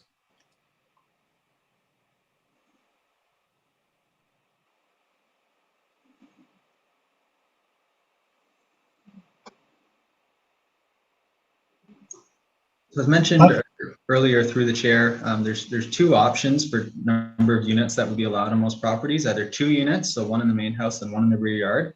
And the second combination is 2 in the main house and 1 in the rear yard. And so there's 2 different parking options for each of them. So this is the scenario for 2 units. And what staff would like to highlight here is that they are very flexible in terms of being able to be met on, as we mentioned earlier, most properties, if not all. So this is a scenario for 2 units where you could have a single garage with a single driveway in front of it or a longer driveway, and the 2 parking spaces could be back to back. So this is the minimum that's required in the zoning bylaw, and we believe very flexible and able to work on most properties. If I can get the next slide, please. So this is a scenario with 3 units, so 2 in the main house, again, 1 in the back. On the right-hand side, you'll see the 3 in tandem option that was raised by Ms. Maugery as well. And so the 3 in tandem option is really, that is directly from Bill 108. That is a requirement that where there are 3 units, that scenario has to be allowed. We don't expect that's going to be provided in most cases, because that's a very long driveway. It's about 17 meters, and most of our properties will not be able to meet that. However, there is an alternate for the 3 unit possibility where you could have, for example, a double garage and a driveway in front of it, where the 3 spaces could be provided that way, including the 1 in tandem. So at a high level, those are the parking options. Felt it would just be good to clarify that in terms of where they came from and what those combinations will actually look like on site. Okay, you've answered my question and confused me a little bit. What I was wondering, if there are cases where property owners only need 2 parking spots, and that would look after their needs. Is there some way that they can work around that? I can understand the reasoning for the 3, and I don't have any arguments with that. But like in that other case where someone mentioned having a teenage child and the grandparents, perhaps in that case 2 cars would be sufficient. Now, could they be able to get around that? Through the chair, so quick question of clarification. Would you be referring to the 2 unit option or the 3 unit option? Well, it would be for both. For both, is it? Yeah.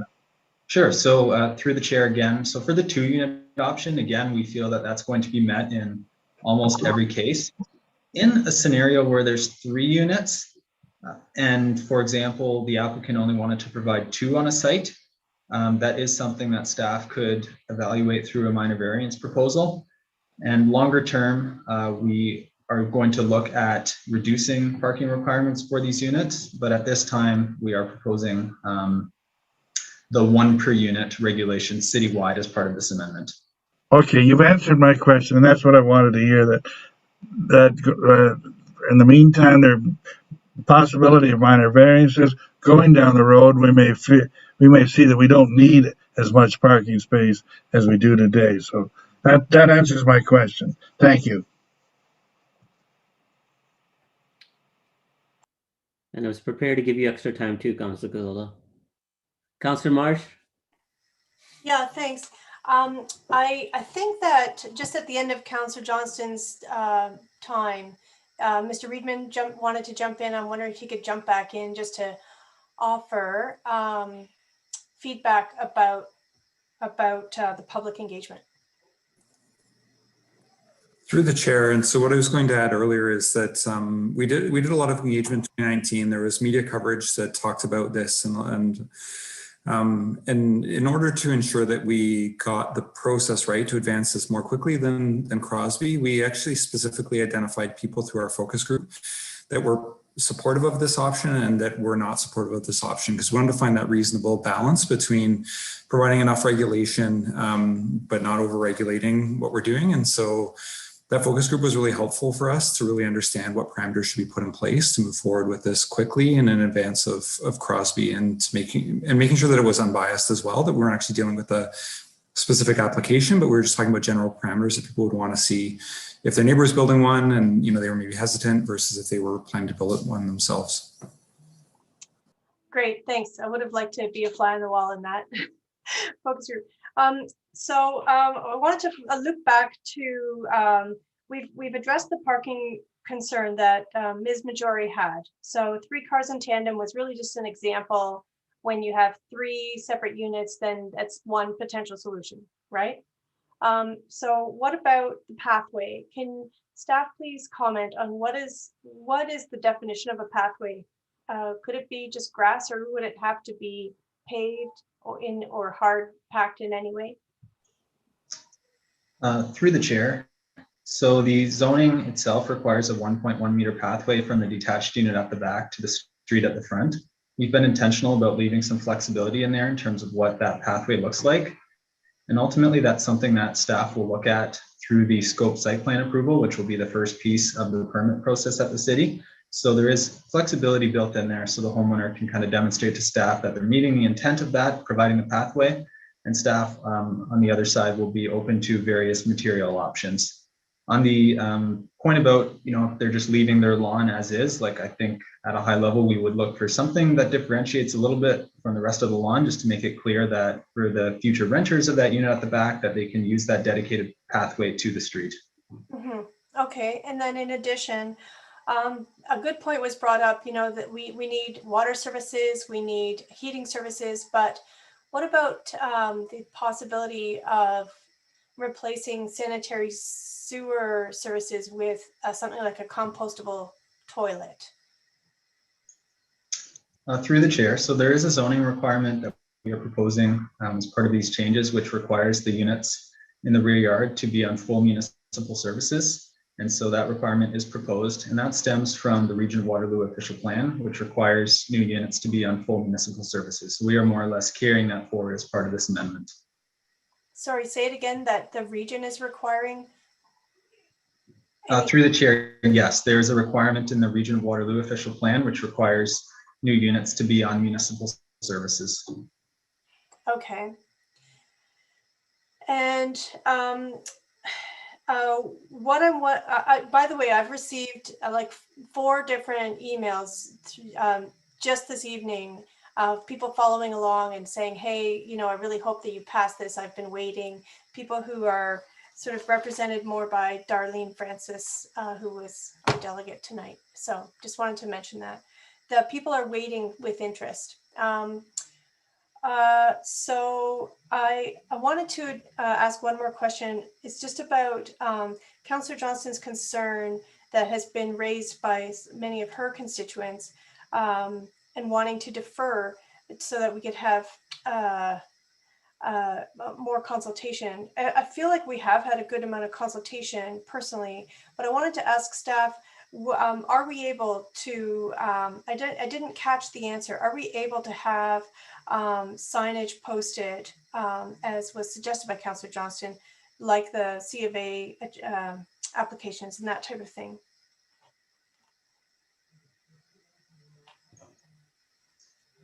Through the chair, that would be one option. At this point, staff are proposing to pilot for 1 year a courtesy notice letter.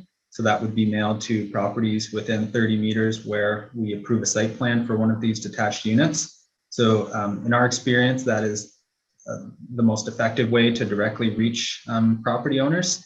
And generally, we expect that that would be mailed to about 15 to 20 property owners. Mm-hmm. Okay.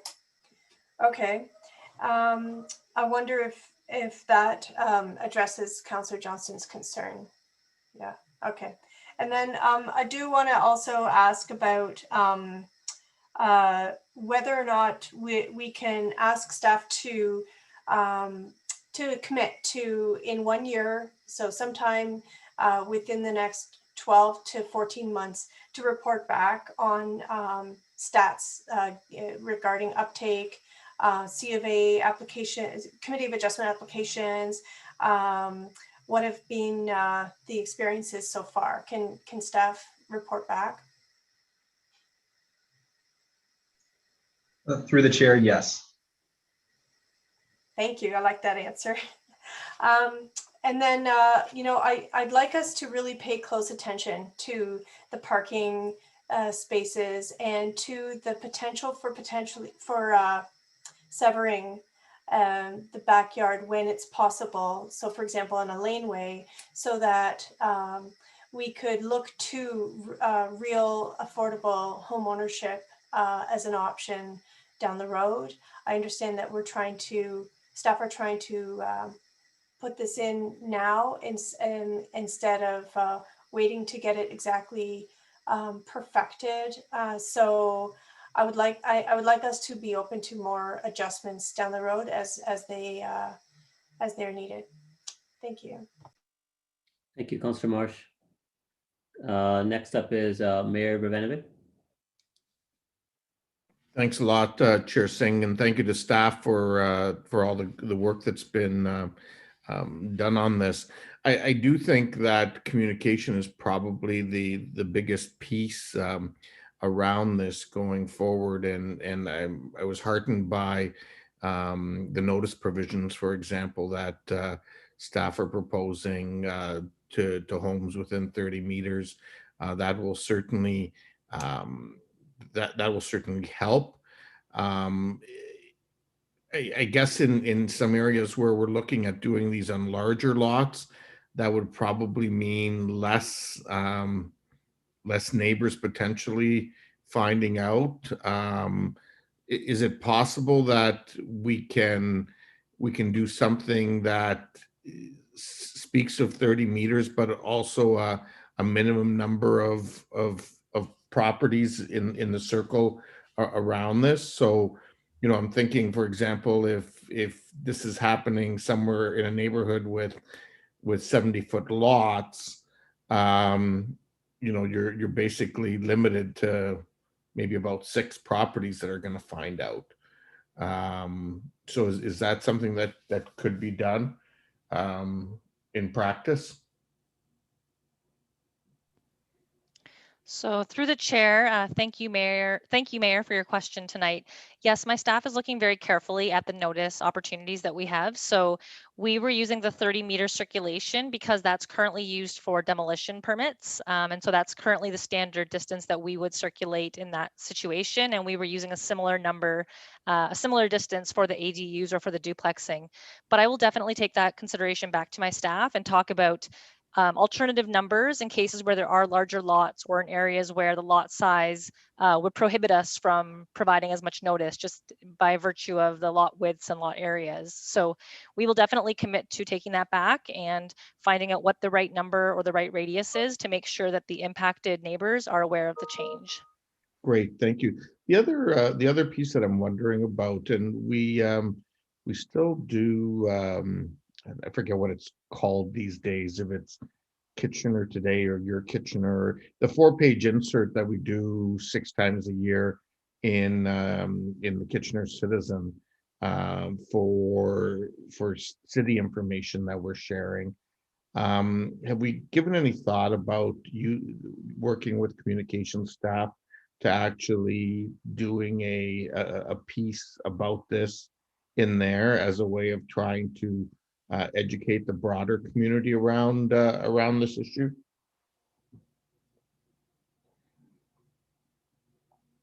Not sure who wants to take that.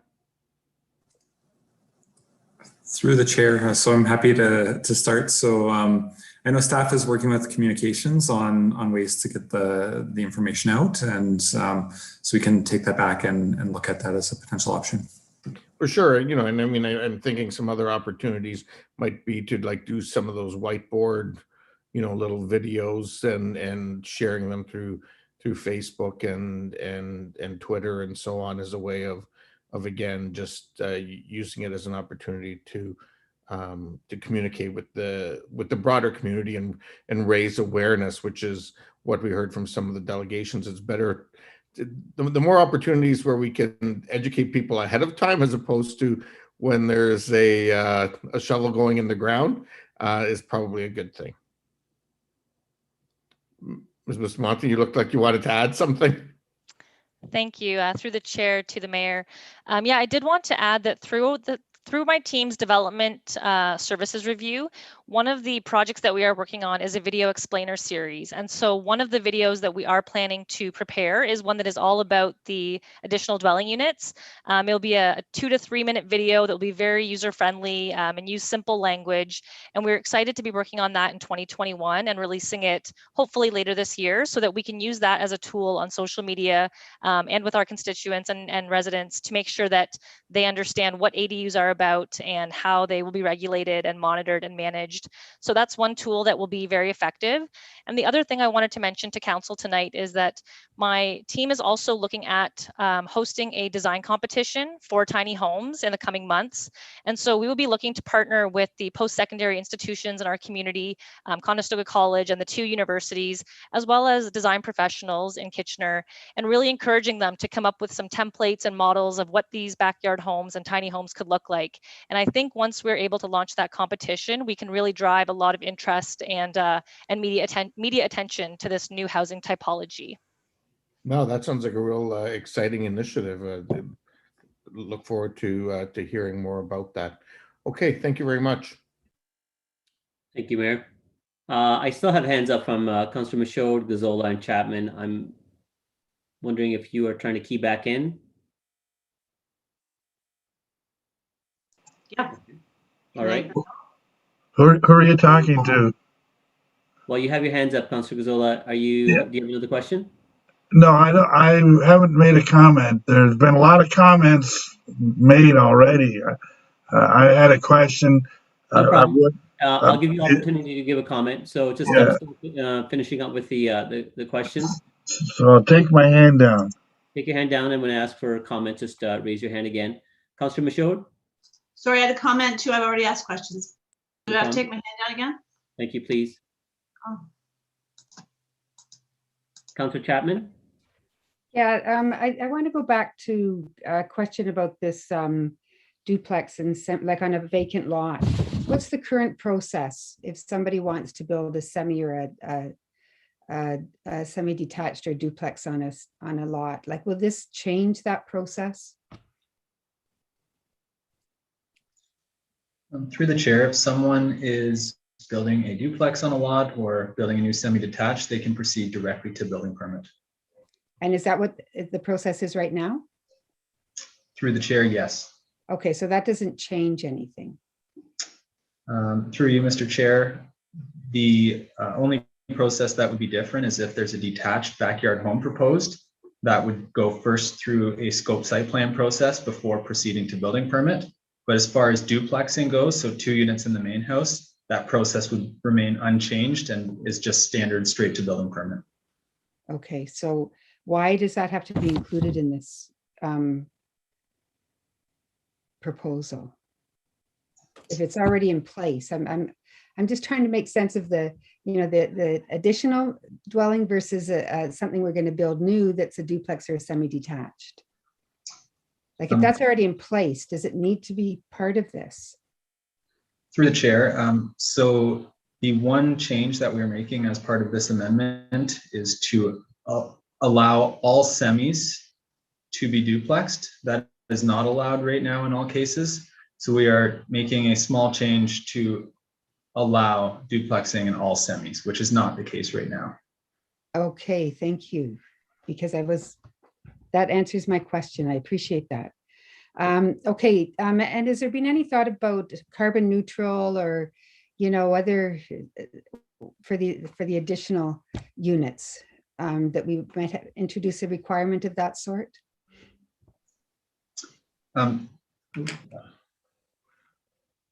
Through the chair, and so we can only ask for what the building code requires, and so unless the building code is updated to require carbon neutral, then that's all we can ask. We can only ask for what's stated in that code. Can we encourage it? No, okay. That's my question. I'll have a comment at the end. Thank you. So you can keep back in. Councillor Ioannidis.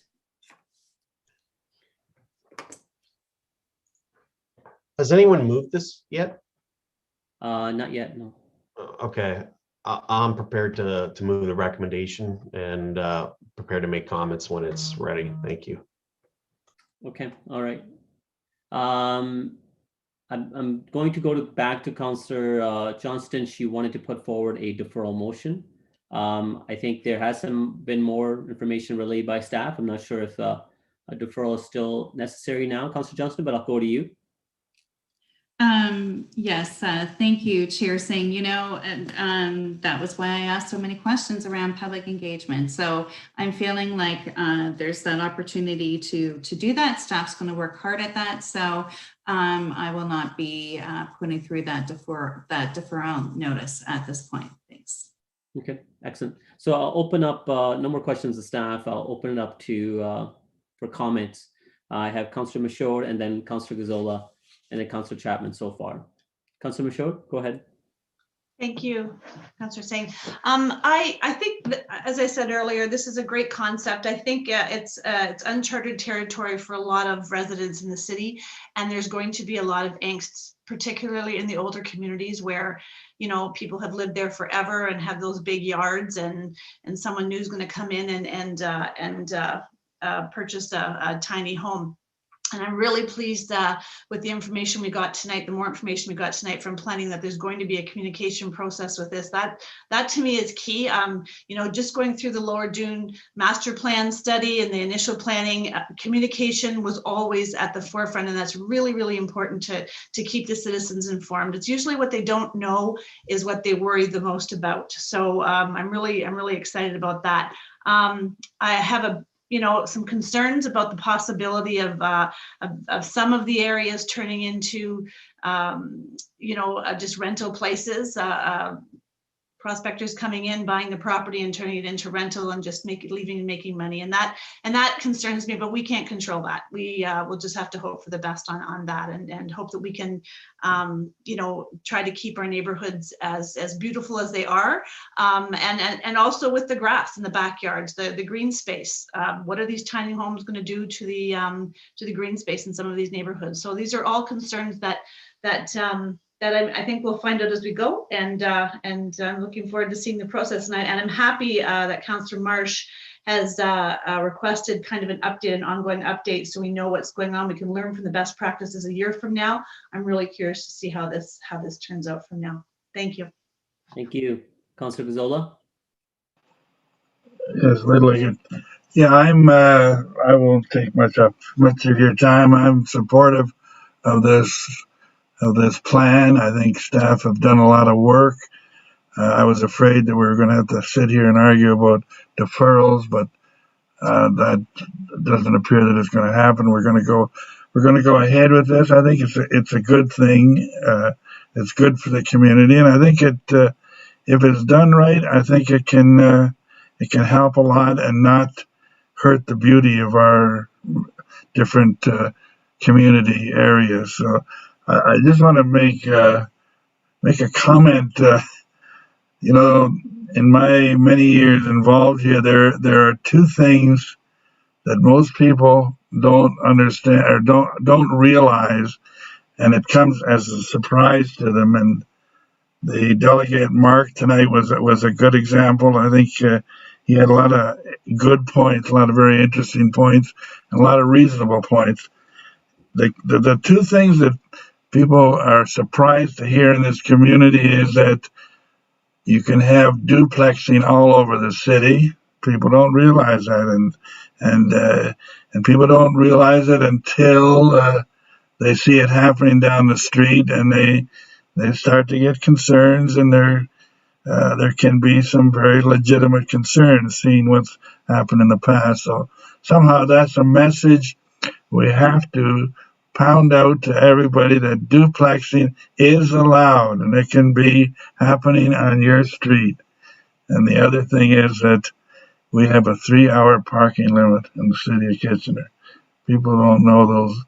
People are always surprised to hear those two things. So I'm totally supportive of where we're going, and I'm glad to see that we're going ahead with it now. I think in a year, it's amazing what could be accomplished. Thank you. Thank you. Councillor Chapman? Yeah, I mean, I think this is a great idea. I really look forward to seeing what it looks like. I look forward to, you know, seeing housing stock of sorts that we don't currently have. I really hope that we are able to see many of these be affordable. I feel it's very unfortunate that we can't have better control over that, but I know that's not something we can do. I'd like to propose an amendment to the report. Can I do that now, or should I wait? Sure. Now's the time. What I'd like to propose, and this is in the context of, you know, to address the parking concerns and issues. And I appreciate what's being said, that staff is willing to, you know, be flexible and work with this. But given that, you know, when we have new developments, we have even some buildings that we're willing to consider 0 parking per unit. And many of the other buildings are willing to negotiate down the current standards that we've set for ourselves. And I would like to propose that in the major transit station areas, that we waive that parking requirement for the tiny homes. So it wouldn't be, I mean, I'd be happy to see it citywide, but I would certainly like to see it in the major transit station areas, because I think, you know, there's a justification and a way that we can understand it as, you know, trying to get people out of their cars and using the public transportation system. And I don't know, staff could better respond to this, but I wonder if the properties in those major transit station areas are, the properties are smaller and therefore less likely to be able to accommodate the parking requirements that we've set out in the report. We should get some clarification from staff, because that may be addressed already through the parts plan of the various different secondary plans along the rapid station. So if staff can answer if that's something that's already being looked at, or under our parking requirements in development along the transit stations, if that's already a given. Alternatively, if Councillor Chapman is wanting to look at as a citywide, you know, is that something they would be supportive, or would they have an issue? Through the chair, perhaps I could speak to that. So we did consult with bylaw on this. And so their number one issue that they receive right now is parking in residential neighborhoods. And so the intent of requiring 1 space per unit at this point in time is really to help manage that and then have a process to seek a variance through that. The other complicating factor right now is that our major transit station areas aren't currently defined, and so we don't actually have a delineation boundary. So that is something that I've spoken with planning staff about as a potential thing that we could revisit at that 1-year mark, to look at those major transit station areas to see if there's an opportunity to lower that and get some experience based on some potentially being built this summer. Yeah, that's unfortunate, because I think also by eliminating that parking requirement, we would actually maybe come up with some more units that are affordable, as opposed to Airbnbs and more luxury units. So thank you. I don't know what to say with that. So does that mean my motion is off the table, or can I leave it on? No, Councilor Chapman, that's, staff can only give opinion. It's Okay. your right, as long as it's second, or it doesn't have to be second in committee, but it's your right to put forward whatever direction or suggestion that you have. And if you're saying for citywide, Yeah, I'll go citywide, because I really do think that that would be a way to to ensure that we do get some affordable housing units out of this. Point of clarification. Yeah. Sorry, I just want to understand. So the amendment is to not have to have the additional parking space. Remove the parking requirement, yes. Okay. And I just want to make sure, I apparently I misheard, but I thought that Mr. Kelly Roots indicated that that was part of the legislative requirement from the province. If that's not the case, I'm happy to consider it, but if I could just get clarification on that. Through you, Mr. Chair. So the Bill 108 does not require you to have parking spaces, but we are proposing as part of this amendment to have them. On the kind of the discussion about waiving parking requirements, as mentioned previously, we do feel that the tandem parking option, or one behind the other, is kind of the next best thing to that, and a really good starting point for these units. And that's, I think, certainly something we can reevaluate in a year's time, whether we want to waive them either geographically specific in our MTSA areas or more broadly citywide. Yeah, so I'll leave my motion on the table, and I think it's the homeowner, if he wants or she wants that parking spot, they're going to have it, right? Nobody's saying they can't, but to require it, I think we're putting up barriers that don't necessarily have to be there. So Councilor Chapman, in most homes, typically there's 2 parking spots anyways, being the garage and then the driveway. That's in tandem parking. So is your amendment that you're not suggesting that there be a requirement for that third unit? Yeah, so that there'd be no additional requirement for parking. For third unit? Right. Okay. Or are you saying for the second unit as well? Well, I mean, if there's a second unit already there, then no, I mean, then you've got your 2 spots, or, Okay. I mean, I would just take parking out of the picture. I just want to make sure that there's clarity for the committee members to be able to, so you're saying that the parking reduction be only for 2 parking spots at a minimum, and no additional parking requirement for the third? I would say we remove parking requirements altogether. Altogether, okay. Yeah. All right. I will carry on with the comments. Councillor Marsh. Thanks. I am pleased to hear my colleague thinking about reducing the parking requirement, especially within the major transit station area boundaries. That was the direction I was hoping to go in as well. But when I discussed it with staff and learned was reminded, I should say, that we don't have those boundaries set yet for another at least a year, probably year and a half. And therefore we can't define that spot. I feel that we should wait, because I know that parking is a hot button issue. Some people really want us to eliminate parking requirements, and others are saying, no, don't you dare. So I just feel like I can't support that at this time, but later within major transit station areas, I would. I am very pleased to support this recommendation tonight, and I am especially looking forward to seeing how it rolls out, and seeing how we can watch carefully and then better hone this bylaw in a year's time, once we learn sort of what's working so far and what needs to be changed. So I want to thank staff for bringing this forward in a timely way and being ambitious in making sure that we have this as an option on the table. And I want to thank all the residents who came before us tonight to give their thoughtful feedback. We've heard a wide range of perspectives and further perspectives in our emails. I hope that everyone who has engaged with us on this continues to be engaged so that we can keep getting it right. Thank you. Thank you, Councillor Marsh. Councillor Ioannidis. Thank you, Councillor Singh, Chair Singh. I just can't believe this is here today. Like, I mean, this is something that I know for myself.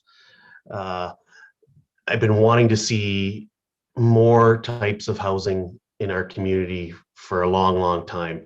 And I know in past councils, we had received not so much in favor of this type of housing. And I'm glad to see that this is now come to full circle with that regards.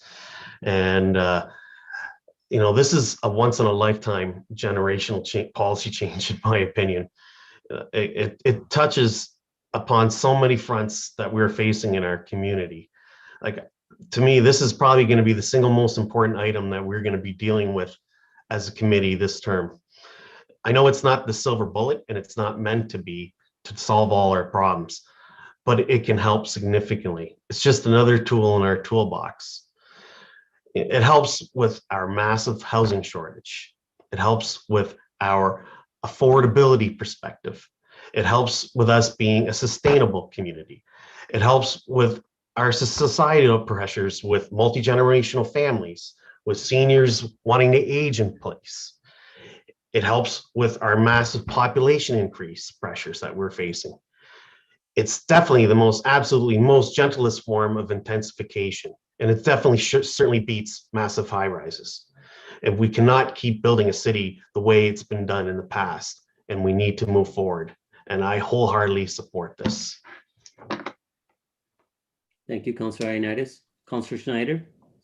Thank you, Chair Singh. Thank you, staff, for all the hard work that's gone into this and all the engagement that's gone on so far. Thank you to our delegations who spoke tonight too. This is exciting. This is another option. There's not one simple solution to our housing crisis. It's going to be a combination of options like this. Really looking forward to it. I love the generational aspect of it. It was touched on by one of the delegations tonight. Love the ability for an adult child to live in one of these units while they save up to be able to afford to buy their own home. I think we're being, once again, being leaders again. And I love what Ms. Bustamante said about having the design contest. I think we're going to get some awesomeness out of this, and really looking forward to supporting this. Thank you. Thank you, Councillor Schneider. Next up is Mayor Bogdanovic. Thanks a lot, Chair Singh. And I too am very excited about this proposal that's before us tonight, and look forward to wholeheartedly supporting it. I remember many years ago when the issue of as of right duplexing was being looked at by us as a municipality, and then ultimately it was in the final days of Bob Ray's provincial government that as of right duplexing in fact became a reality all across the city of Kitchener. And in the years that followed, I remember on a number of instances having circumstances where people were looking to do a coach house because of an elderly set of parents, and all of the sort of planning workarounds we had to put in place temporarily for 10 years at a time, as long as the elderly parents continued living, that allowed for those coach houses to be kept in place. And so I think this is a very progressive way of looking at gentle intensification, as has been raised, of looking at intergenerational families, whether it's young people who finish university and come back home for a period of time while they maybe save up for a property that they want to invest in, or older adults who decide to live with their kids as they get to that point in their lives, but don't want to necessarily look at formalized retirement living or anything like that yet at that point. So I think there's a lot of positives here, and then obviously there's the piece around rental housing. And I know in I think it was in speaking with Councillor Michaud, it would be interesting to actually explore, are there some ways for those who are inclined to look at this from an affordable housing point of view?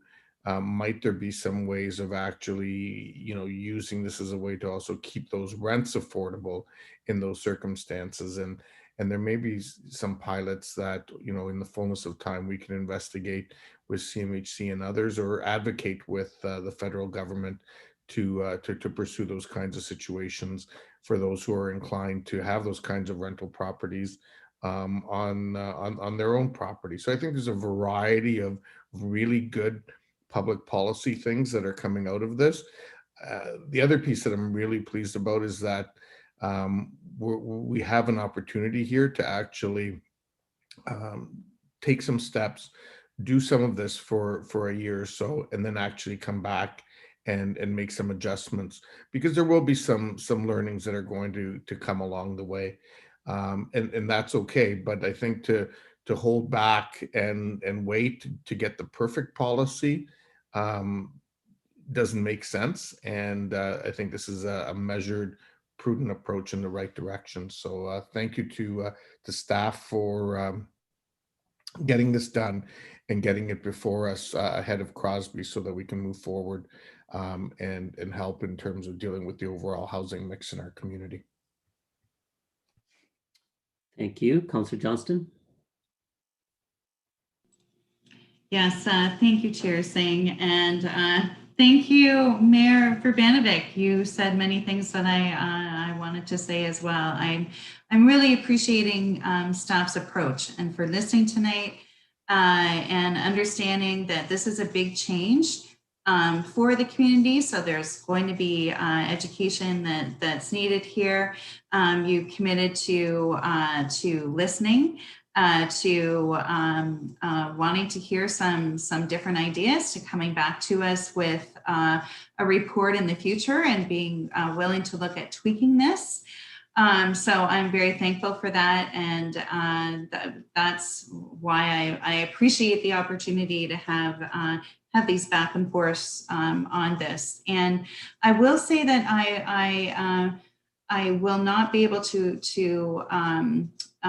support the amendment that Councillor Chapman is putting through, because I know in neighborhoods like Forest Hill and that people that is a concern, that maybe there won't be enough parking provided for these, because in many areas of the city that aren't as well serviced by transit, that the parking issue is going to be a concern. So I won't be supporting that, but I do appreciate that we are looking at that in different, maybe in different areas of the city. So thank you again. And I think there are going to be some really neat ideas come out of this. And I do look forward to seeing what the designs are. And maybe I'll have a millennial move home again. Who knows? That would be great.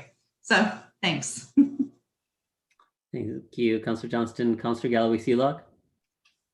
Yeah, a lot's already been said, so I'm not going to repeat it. I'm very supportive of this recommendation, and I'm happy to support it. I cannot support the amendment because parking is such a big issue, so I won't be able to support the amendment. But I think if it becomes a big deterrent over time, then it's something that we can readdress in the future. So supportive of the main motion. Thank you. Councillor Michaud, did you have anything else you wanted to add? I did. I've already thanked and I will support the motion, but I too can't support the amendment. Parking is out in the suburbs. People still need their cars, and there isn't enough parking out there as there is for some homes. So I would just like to leave that as in the report now and see what happens. As Councillor Galloway said, look out maybe a year from now. Okay. Councillor Galloway-Seelock, did you? Okay. All right. Mayor Verbanovic. Sorry, yeah, I forgot to comment on the amendment just very briefly. I won't be supporting it. I in principle, I like where Councillor Chapman's going with it, but I think I would prefer to see us learn over the course of a year and make some adjustments. I guess what I would say to staff, if there are some particular applications that come forward and this is an issue, I would be inclined to even look at, allowing a committee of adjustment application with without any fees or something, if that's a mechanism for dealing with it, as opposed to sort of like opening it up and then having to pull that back. And so I'd rather revisit it a year from now. That's a good idea. Hopefully staff will take that suggestion. Thank you, Mayor Rivanovic. Councillor Davey? Yeah, thank you. Just quickly on the deferral, it's pretty much been covered well by councillors Marsh, Galloway, Selak, and the mayor. And I'd very much like to support it, except like I wish that people in the suburbs would live in a tiny house and not have a vehicle, but I don't, just my experience, that's not going to be the reality in the short term, maybe one day. So we'll be able to support it at this time. I do want to wholeheartedly support this though, and I'm going into it with eyes open. There is a financial incentive for many to engage in this new bit of development that we're going to be opening up here, and it's going to create some concern if it gets taken up a lot. We're going to be getting a lot of phone calls, and we're going to be dealing with a lot of people that don't understand, and in some cases aren't happy with what's happening. But that doesn't mean that it's the wrong thing to do. This is a very good step in the right direction in terms of preserving things like the countryside line that I think, if not all, most of us support. So happy to support. Thank you, Councillor Davey. If the committee could just allow some latitude for myself, I didn't ask questions before. Just for clarity based on the motion, I too, unfortunately, don't think I can support the amendment as it was suggested of alleviating all parking requirements. I may have considered if it was just reduction to the third unit. Just as a clarity from staff though, where I do see this being a larger issue is in our inbuilt neighborhoods, especially areas that are affected by RINES, and they are not necessarily governed through parts either, but they're required to be in the same setback as their neighboring property with only a small flexibility. And so if there's a new development or ability to move the garage that may not be flexible, what happens in that type of circumstance? What supersedes? Or can some additional flexibility be given in those RINES areas because of this? To the chair, are you referring to the scenario where a detached unit is built in the back and how the RIN setbacks might apply? Yeah, because you may not have, even though the lot may be deep enough that you could have in tandem 3 parking, but because the requirements force you to have certain setback with your adjoining neighbor, you may not be able to put additional parking space. So what's governed in that circumstance? Or again, as has already been suggested before and staff have alluded, would a minor variance application simply resolve that? Yes, for the 3 unit scenario, if parking is not able to be provided on site, either in the 3 in tandem option or a double driveway, double garage scenario, staff can certainly entertain minor variances for that. Okay, all right. So Councillor Chapman? Yeah, I just want clarification. So if somebody has a duplex, are they required to have 2 parking spots? Through the chair, yes, they are required to have 2 parking spots, but they can be in tandem. So one in the garage and one right behind it on the driveway. Okay, so if that's already a requirement, I thought that this was an addition to. So in my amendment, I just want to say I want to eliminate the requirement of a 3rd parking spot. If the 2 are already required, I want to eliminate the requirement of a 3rd parking spot for the tiny home or cabin at the back. The coach home. The coach home. All right, so that's the amended amended motion that to reduce the parking requirement for the tiny home or 3rd unit to the 2 only. That's a minimum requirement. Okay, I'll just quickly make my comments as well. I think when you have so many good speakers, all the important points have been made. So there's not that much is left that needs to be said. I'll just add a couple points that I think our residents have been anxiously waiting on this. There has been a lot of interest in the community on wanting to know exactly what this change means. And this anticipation is not necessarily coming through concern, but anticipation because they're looking for additional varied options for housing. There is absolute housing uncertainty in our community. And that's not always the case for someone who's looking to buy a new home. That's for intergenerational households where the home that they're in may not just be big enough that they can't broaden that. They're looking for additional unit capacity where they want to be able to live together, but again, just within the existing structure, that may not be feasible. This gives that extra option. I think, like others have said, this planning policy touches so many aspects of things that we have been working for or working towards, and that's why it will be a transformational strategy going forward that will resolve many issues, or at least be the starting point. When it comes to affordable housing, when it comes for increased density, when it comes for the countryside line, so more development that's within our urban core, within our existing neighborhoods, as opposed to our community growing outward. When it comes towards trying to meet our, our green gas reduction initiative, this will do that. This will allow a softer development, softer intensification in our built neighborhoods, where we're increasing capacity and allowing more, more residents in areas and in neighborhoods that have phenomenal amenities. In an earlier item, I talked about on Mill Street, where there's a reduction of parking spots. That the unfortunate of that compromise was that there would be 100 less families that would be able to enjoy some of the amazing amenities that are in our urban core, like Victoria Park. That's the same example of many of our built-up neighborhoods where we have phenomenal parks, we have our libraries, we have our community centers, where having some increased density in a soft way that's well managed like this, that will help to integrate more residents and better growth and better density in our community. So I think this will be a living strategy that will continue to evolve and change. And I'm glad to see that staff will be bringing back a report and saying, where do we get things right? Where do we need more improvements? I'm sure there will be many on both fronts, but I look forward to being a part of that conversation. With that, I'll take the vote on the amendment first. All those in favor? Can we have a recorded vote, please? Sure, of course. I will start with Ward 1, Councillor Davey. I'm opposed. Okay, Councillor Schneider. Opposed. Councillor Gazzola. Opposed. Councillor Michaud. Opposed. Councillor Galway-Sealock. I'm opposed. And for myself, because of the third unit only, I am supportive of it. Councillor Ioannidis. Opposed. Councillor Johnston. Opposed. Councillor Chapman. In favor. Councillor Marsh. Opposed. And that's defeated. On to the main motion. I'm opposed. Oh, yes, Mayor Vivanovic. Yes, opposed by Mayor Vivanovic as well.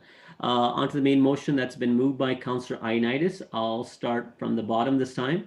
Councillor or Mayor Vivanovic. In favor. Okay, Councillor Marsh. Sorry, my mouse got stuck. In favor. Councillor Chapman. In favor. Councillor Johnston. In favor. Councillor Ioannidis. In favor. Councillor Galway-Sealock. I'm in favor. Councillor Michaud. In favor. Councillor Gazzola. In favor. Councillor Schneider. In favor. Councillor Davey. In favor. And as a chair, I'm in favor as well. And that item carries. And that takes us through the committee. Can I have a mover to adjourn? Can we go for another half an hour? Make it a 12-hour day? Half hour? Yeah, let's drag it out a little bit here. All right, we can create some other business. That carries. Thank you.